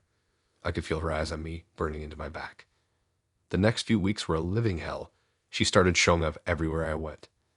At my favorite coffee shop, at the gym, even at my work. She'd just stand there, watching me, with that same unnerving smile on her face. I tried to ignore her, but it was impossible. She was like a shadow, always lurking just out of sight. I changed my phone number, blocked her on social media, even started taking different routes to work. Nothing seemed to deter her. One night, I came home to find my apartment door unlocked. I cautiously pushed it open and stepped inside. The apartment was dark and silent. Cora? I called out, my voice trembling. No response. I flicked on the light. The apartment was a mess. Furniture overturned, drawers pulled open, clothes scattered everywhere. It looked like someone had ransacked the place. Then I saw it. On the wall, scrawled in red lipstick, were the words, "If I can't have you, no one can." I froze, my blood turning to ice. I knew I had to get out of there. I turned to leave, but standing in the doorway was Cora. She was holding a knife. We're meant to be together, she whispered, her eyes fixated on me. And if you won't be with me willingly, then I'll make you. I don't remember exactly what happened next. It was a blur of adrenaline and terror. I managed to disarm her, knocking the knife out of her hand. We struggled for what felt like an eternity, until finally I managed to push her out the door and lock it behind her. I called the police, who arrived a few minutes later. They took Cora into custody, and I pressed charges. She was eventually diagnosed with a severe form of obsessive-compulsive disorder and stalking tendencies. She was committed to a mental institution. I moved to a different city, changed my name, and tried to put the whole thing behind me. But I still have nightmares. Nightmares of Cora's face, her unblinking eyes, her chilling words. Looking back, I should have seen the warning signs, but I was too blinded by my own insecurities and desire for acceptance to recognize the danger. It was a mistake that almost cost me my life. Now I listen to that inner voice, always.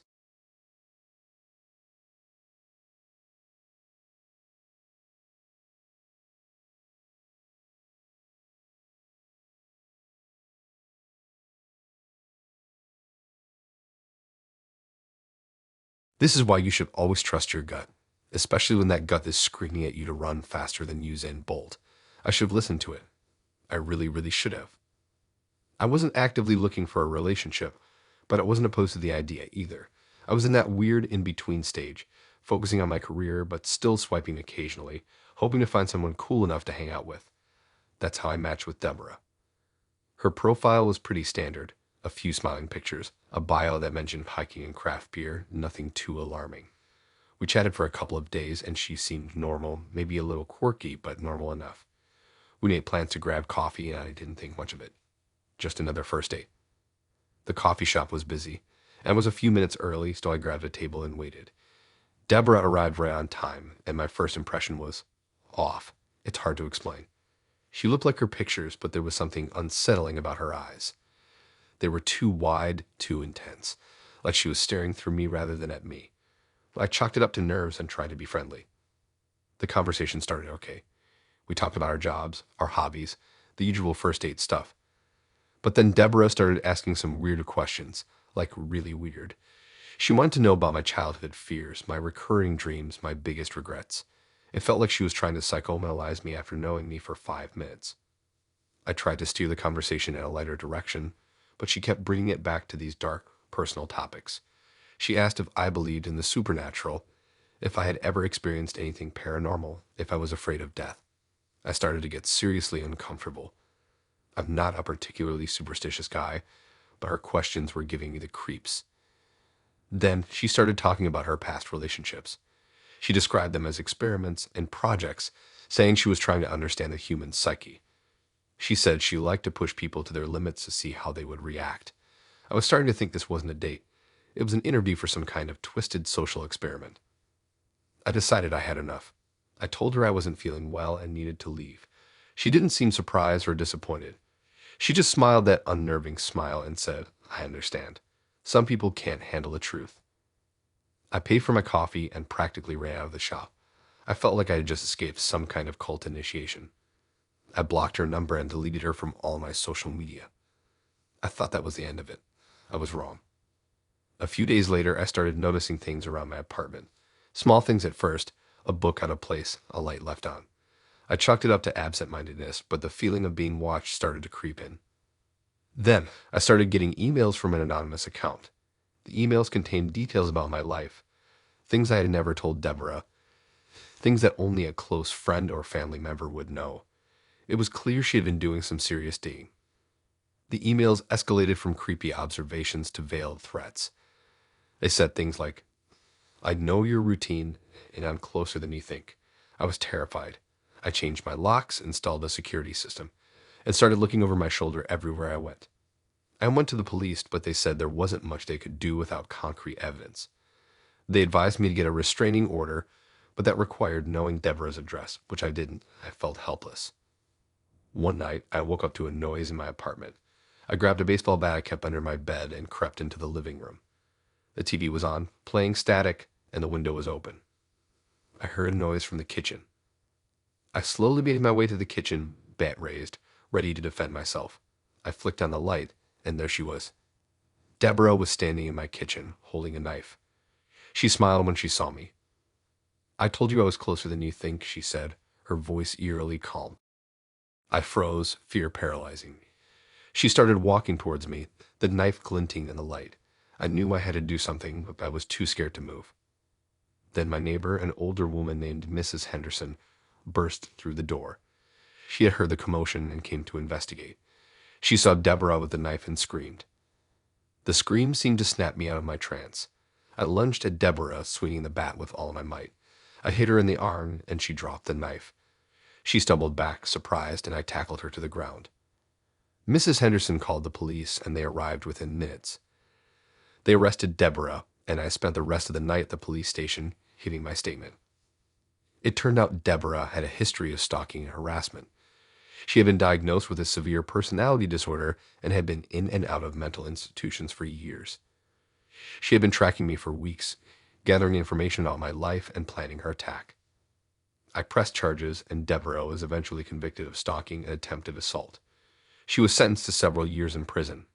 I moved to a new city and tried to put the whole thing behind me. But I still have nightmares about Deborah. I still see her face in my dreams, that unnerving smile, those wide, intense eyes. I learned a valuable lesson from that experience. Always trust your gut. If something feels wrong, it probably is. Don't ignore the red flags. Run.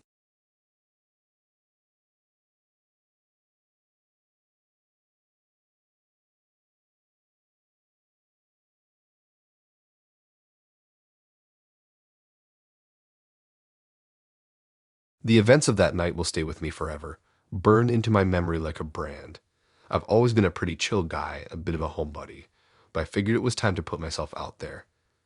I hadn't had much luck with dating in the past, but a buddy of mine swore by this new hiking app, Trailmate, that connected people based on their favorite trails. Seemed harmless enough, right? I made a profile, uploaded a few photos of me looking semi-outdoorsy, mostly just pictures from camping trips I went on with my family when I was younger, and started swiping. Most of the profiles were your typical fit hikers showing off their abs at mountain summits. Then I saw Juno's profile. Her pictures were different. Not the staged, perfect shots everyone else had. They were candid, almost blurry. One was of her boots covered in mud, another of her silhouette against the sunset, and one of her smiling, but her eyes were hidden behind sunglasses. Her bio was short and sweet, looking for someone to explore the unknown with. I swiped right without hesitation. We matched almost instantly. We started chatting, and I was immediately drawn to her. She was witty, intelligent, and had this mysterious aura about her that I found incredibly alluring. We talked about our favorite hikes, our dreams, and our fears. She seemed genuinely interested in getting to know me, which was a refreshing change from the usual shallow conversations I was used to having. After a week of chatting, we decided to meet up for a hike. She suggested a trail I had never heard of before called Whispering Pines. It was supposed to be a scenic loop with a waterfall at the end. I looked it up online, and it seemed legitimate, though a bit off the beaten path. No reviews or pictures or information online. That should have been a red flag, but I was too excited to meet her in person to care. The day of the hike, I drove out to the trailhead. It was further out than I expected, the roads getting narrower and more winding as I went. When I finally arrived, there was no parking lot, no sign, just a small dirt clearing next to a dense forest. I started to feel a little uneasy, but then I saw her. Juno was standing next to the trailhead, leaning against a tree. She was even more beautiful in person than in her pictures. She was wearing a simple hiking outfit, her dark hair pulled back in a ponytail. She smiled when she saw me, and my apprehension melted away. "Hey," she said, her voice soft and melodic. "I'm so glad you made it." "Hey," I replied, feeling my cheeks flush. "I'm glad too." We started down the trail, and the forest immediately closed in around us. The trees were tall and ancient, their branches intertwined overhead, blocking out most of the sunlight. The air was cool and damp, and the only sound was the crunch of our boots on the fallen leaves. As we hiked deeper into the forest, I noticed that the trail became less and less defined. It was as if no one had been here in years. I started to feel a little nervous again, but Juno seemed unfazed. "Don't worry," she said, sensing my unease. "I know this trail like the back of my hand." We continued hiking for what felt like hours, the forest growing darker and more oppressive with each step. The silence was broken only by the occasional rustling in the bushes, which made me jump every time. I asked Juno how much further to the waterfall, but she kept saying not much longer. Then the trail vanished. We were standing in a clearing surrounded by trees with no clear path ahead. I started to panic. "Juno, where are we going?" I asked, my voice trembling. She smiled, a strange, unsettling smile that didn't reach her eyes. "Don't worry," she said. "I know a shortcut." She led me off into the woods, pushing through thick underbrush and climbing over fallen logs. The forest was now pitch black, and I could barely see anything. I stumbled several times, scraping my knees and hands. I was completely lost and terrified. "Juno, I don't like this," I said, my voice barely a whisper. "I want to go back." She ignored me and kept walking, her pace quickening. I struggled to keep up with her, my heart pounding in my chest. Suddenly, we came to a small clearing. In the center of the clearing was a stone altar, covered in moss and lichen. I saw a dull glint on top of the altar. My stomach dropped. On top of the altar laid an old rusty knife. I froze. "What is this place?" I asked, my voice shaking. Juno stopped walking and turned to face me. Her eyes were glowing in the darkness, and her smile was wider than any smile should ever be. "This is where we become one," she said, her voice no longer soft and melodic, but cold and raspy. I turned to run, though she grabbed my arm, her grip surprisingly strong. I tried to pull away, but she wouldn't let go. Her fingernails dug into my skin. "Don't you want to explore the unknown with me?" she whispered in my ear. I screamed and tried to fight her off, but it was no use. She was too strong. She dragged me towards the altar, her eyes fixed on mine. I don't remember much of what happened next. It's all a blur of fear and pain. I remember the knife, the blood, the chanting. I remember the darkness closing in around me. I woke up the next morning in the clearing, lying next to the altar. Juno was gone. The knife was gone. I was covered in blood, but somehow I was still alive. I stumbled out of the forest, half conscious, and eventually made my way back to my car. I drove home in a daze, my mind reeling from what had happened. I went to the police, told them everything. They searched the forest, but they found nothing. No altar, no blood, no Juno. They said it was probably just a hallucination, a result of sleep deprivation and stress. But I know what I saw. I know what happened. And the events of that night will stay with me forever, a constant reminder of the darkness that lurks beneath the surface of the world. I don't go on any more dates or hikes. I don't go outside much either. It is no way to live, but I am alive. I have a feeling Juno is out there, and she will find me again.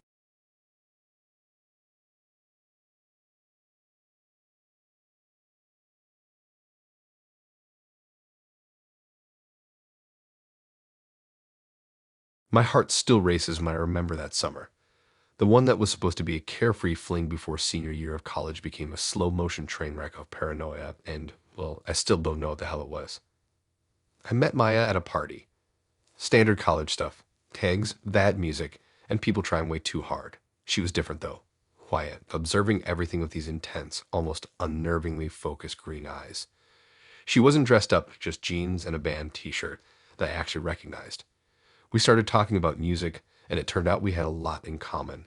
Hours flew by, and by the end of the night, I was completely smitten. We spent the next few weeks inseparable, hiking during the day, watching movies at night, just enjoying each other's company. She was unlike anyone I'd ever met. She was incredibly intelligent, had a dark, sarcastic sense of humor, and wasn't afraid to speak her mind. There was also this undeniable aura of mystery about her. She was hesitant to talk about her past, always deflecting with a joke or changing the subject. I didn't push it at first. I figured she just needed time to open up. The first red flag looking back was her fascination with my dreams. She'd ask me every morning to recount them in excruciating detail. Not just the general plot, but the colors, the sounds, the feelings. She listened intently, nodding occasionally, her eyes never leaving mine. It was flattering at first, like she genuinely cared about what went on in my head, but it quickly became unsettling. Then came the gifts. Small, seemingly insignificant things. A smooth river stone I'd mentioned admiring, a rare book I casually mentioned wanting to read. The problem was I never told her where to find these things. I never told her the exact title of the book or the specific location where I saw the stone. It was like she was inside my head. Things escalated when she started talking about shared dreams. She claimed she was having the same dreams as me, experiencing the same feelings, seeing the same images. I dismissed it as coincidence at first, or maybe just for trying to deepen our connection. But the details she recounted were too specific, too personal to be just a guess. She knew things about my dreams that I hadn't even consciously registered. That's when the nightmares started. Vivid, disturbing visions of shadowy figures lurking in the corners of my room, whispering my name.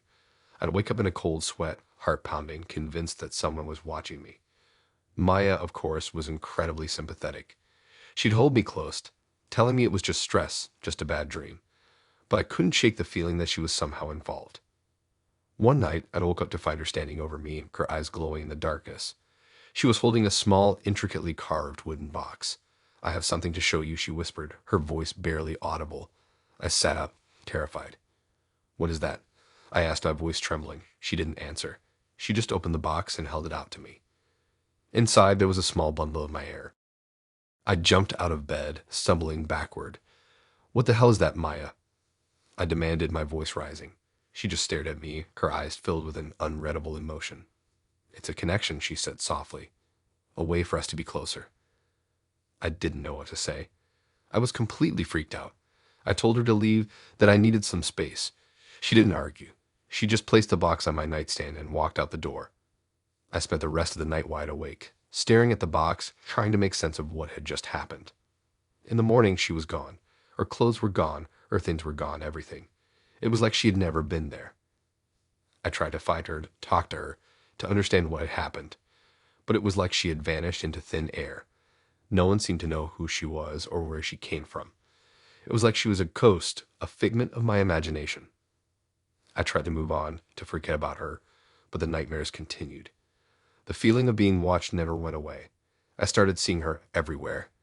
In the crowd at the grocery store, walking down the street, staring at me from the shadows.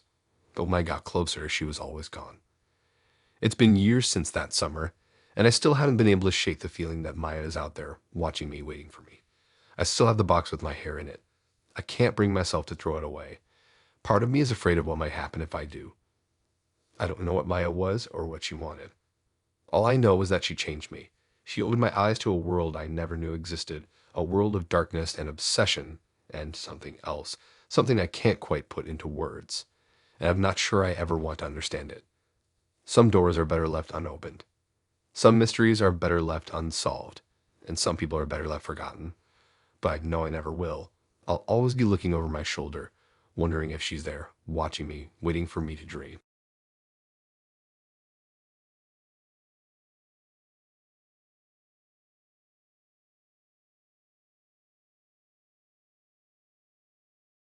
I used to think those dating horror stories were made up, exaggerated for clicks, blown way out of proportion. I always figured people were just being dramatic. Then I met Rain, and let me tell you, whatever preconceived notions I had of crazy dates went straight out the window. I met Rain on Hinge. Her profile was unique. Lots of artsy black and white photos, a poem about finding beauty in the mundane, and a bio that said, seeking someone to explore the forgotten corners of the city with. Intrigued, I swiped right. She matched almost instantly, and we started chatting. Rain was definitely different. She wasn't into the usual small talk. She wanted to talk about philosophy, conspiracy theories, and the hidden symbolism in everyday objects. It was a bit intense, but I was also kind of into it. I mean, I was tired of the same old boring conversations.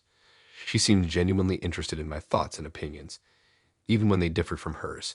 She was attractive, but in a strange way. We decided to meet up for coffee. She suggested this hole-in-the-wall place I'd never heard of, tucked away in a back alley downtown. When I got there, Rain was already waiting, sitting at a table in the corner, bathed in the dim light. She was wearing a long black dress and a wide-brimmed hat that obscured most of her face. The coffee date started off okay. We talked about books, movies, and our shared interest in urban exploration.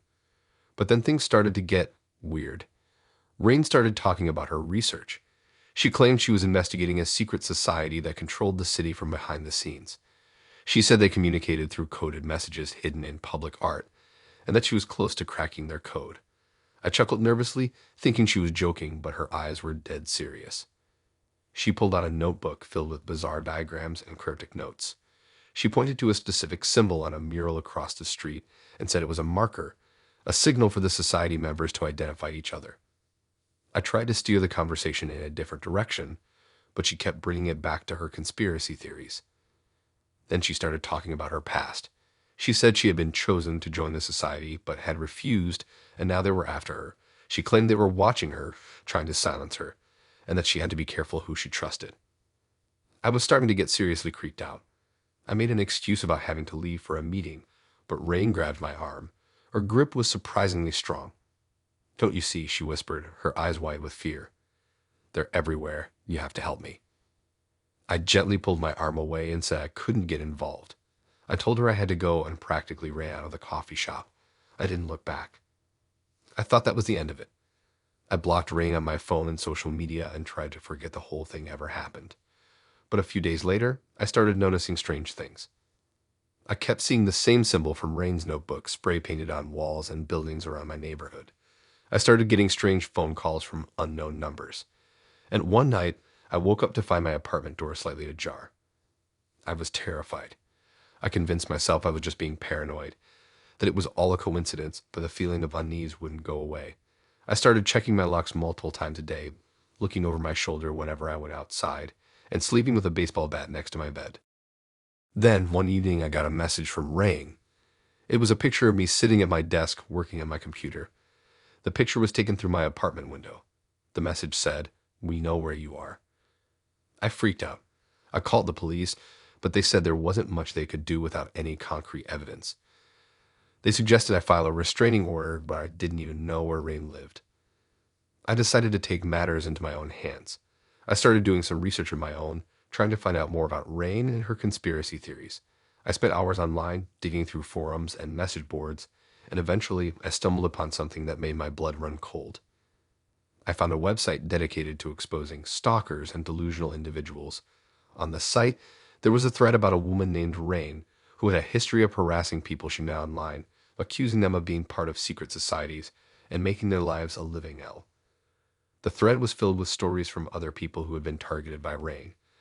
They described similar experiences to mine: the bizarre conversations, the coded messages, the stalking, and the threats. Some of them had even been forced to move or change their identities to escape her. I felt sick to my stomach. I realized that Rain wasn't just crazy, she was dangerous, and I had unwittingly become her next target. I knew I had to do something to protect myself. I moved out of my apartment and went to stay with a friend in another city. I changed my phone number and email address and deleted all my social media accounts. I even started seeing a therapist to deal with the anxiety and paranoia. It's been over a year since I last heard from Rain, but I still can't shake the feeling that she's out there, watching me, waiting for an opportunity to strike. I'm constantly on edge, always looking over my shoulder, wondering if she'll ever resurface. I used to think dating horror stories were made up. Now I know they're all too real, and I'm living proof. The worst part is I'll always question myself for dismissing the signals and how easy it was to manipulate me. It was one hell of a lesson learned.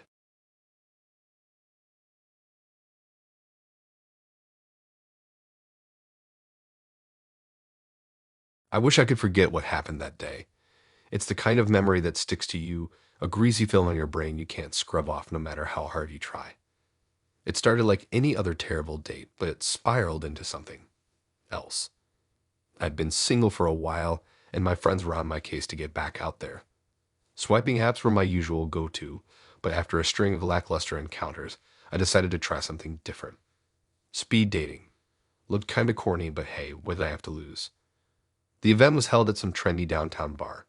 Packed, loud, and filled with hopeful singles. I was instantly regretting my decision, but I paid the fee, so I figured I'd give it a shot. I made my rounds, went through the motions. Polite smiles, awkward small talk, the occasional forced laugh. Nothing clicked, until I met Charlotte. She was sitting at table 7.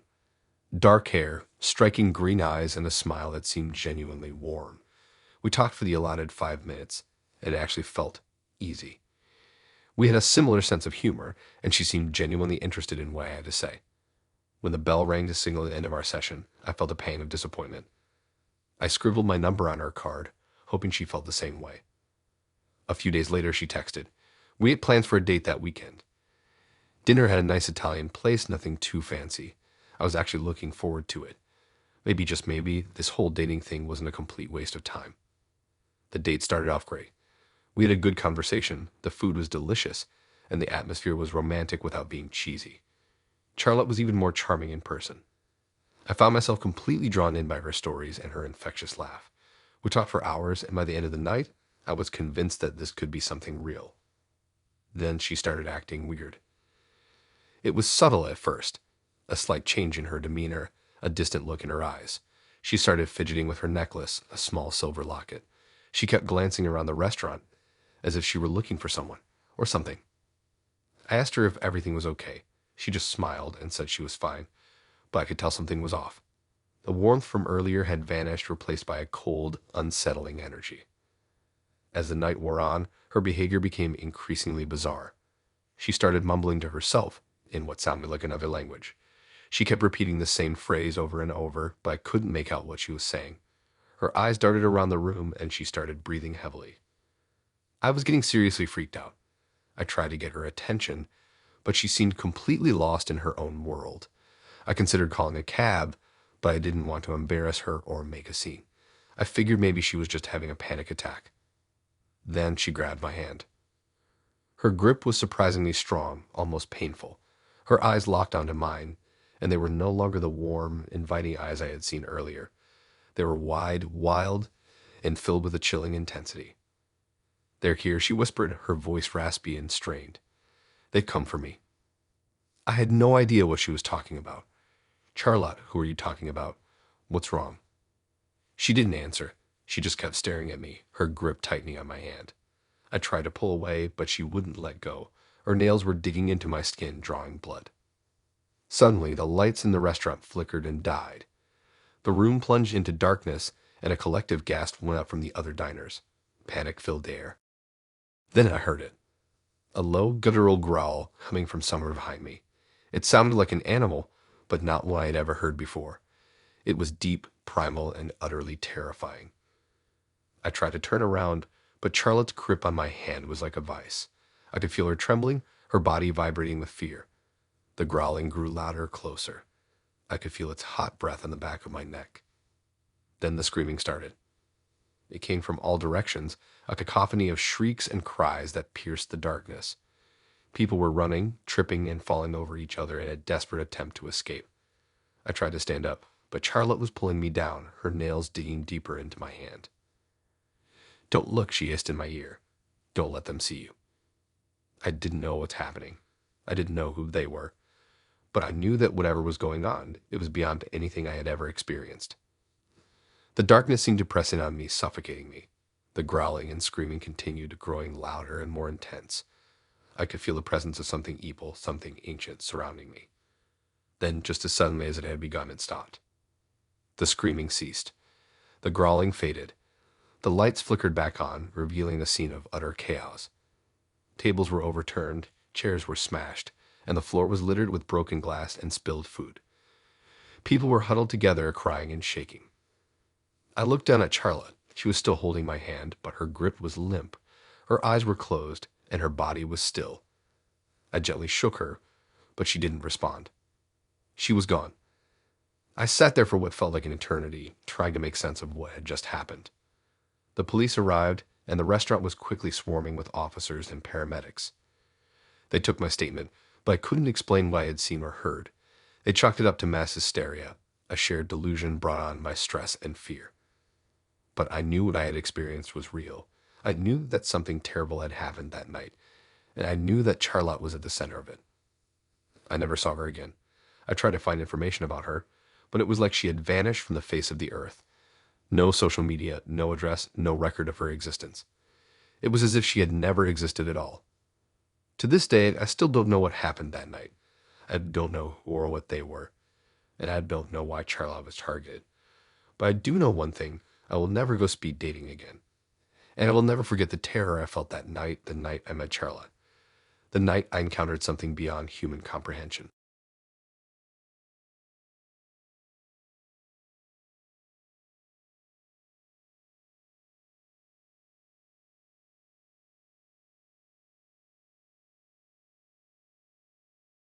I've never really told anyone the full story of what happened that summer.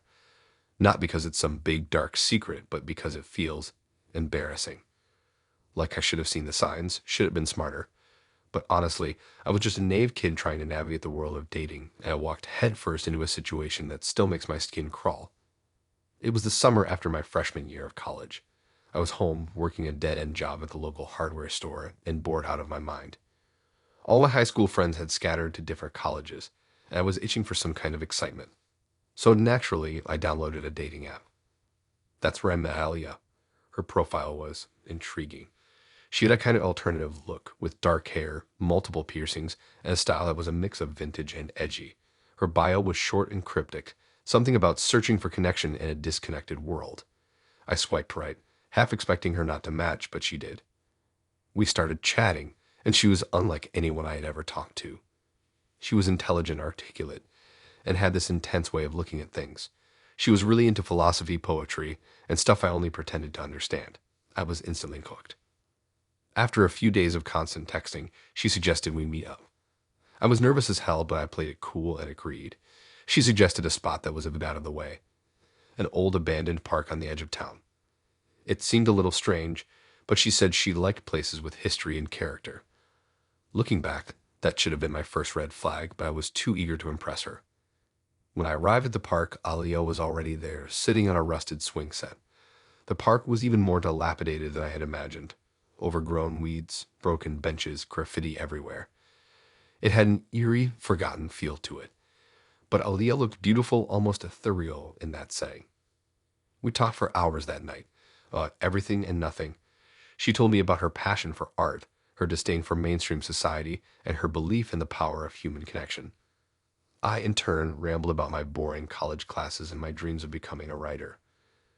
As the night went on, the conversation took a darker turn. She started talking about her past, about a traumatic experience she had gone through. She didn't go into details, but she said it had changed her, made her see the world in a different light. She talked about how people were inherently evil, how society was corrupt, and how the only way to find true meaning was to break free from the constraints of the world. I was a little taken aback, but I chalked it up to her being artistic and misunderstood. I tried to be supportive, to show her that I understood what she was going through. And honestly, part of me was flattered that she was opening up to me, sharing such personal and intimate details about her life. We started seeing each other regularly after that. Almost every night, we would meet at the abandoned park or other secluded locations. She didn't like being seen in public. She said it made her feel exposed and vulnerable. Our dates consisted of deep conversations, philosophical debates, and long walks under the moonlight. Aliyah was incredibly charismatic, and I found myself being drawn deeper and deeper into her world. She had a way of making me feel special, like I was the only one who truly understood her. She challenged my beliefs, questioned my values, and encouraged me to think outside the box. Looking back, I realized she was manipulating me, isolating me from my friends and family, slowly eroding my sense of self. But at the time, I was so caught up in the intensity of our connection that I didn't see what was happening. Things took a turn for the worse a few weeks into our relationship. One night, we were at the park, and Aliyah started talking about a project she was working on. She said it was a way to cleanse the world, to remove the negative energy that was polluting society. She was vague about the details, but she made it clear that it was something important, something that could change the world. She asked me if I wanted to be a part of it. I hesitated. Something about the way she said it made me uneasy. But she looked at me with those intense, pleading eyes, and I couldn't say no. I told her I was in. That was the biggest mistake of my life. The next few weeks were a blur. Aliyah started giving me tasks to do, things that seemed harmless at first. Researching certain topics online, collecting specific items, scouting out locations. She said it was all part of the project, that it was necessary to prepare. As time went on, the tasks became more and more disturbing.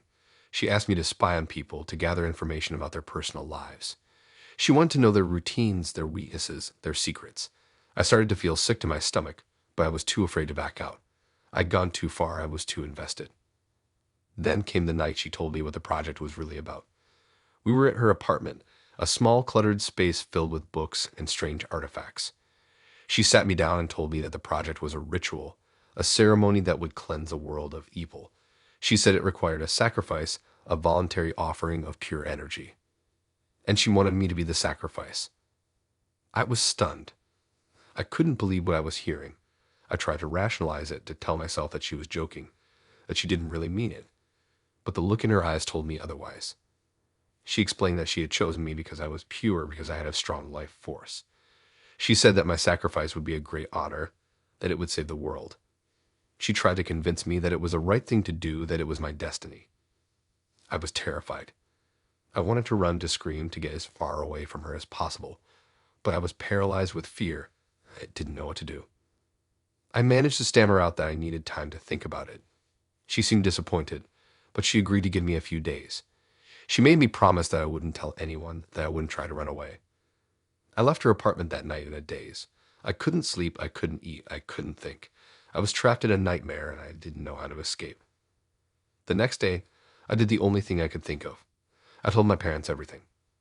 They were shocked, horrified, and angry. They immediately called the police. The police took my statement and launched an investigation. They went to Aliyah's apartment, but she was gone. They never found her. I spent the rest of the summer in therapy trying to process what had happened. It took a long time for me to recover, to trust people again, to feel safe. Even now, years later, I still think about Aliyah. I wonder where she is, what she's doing.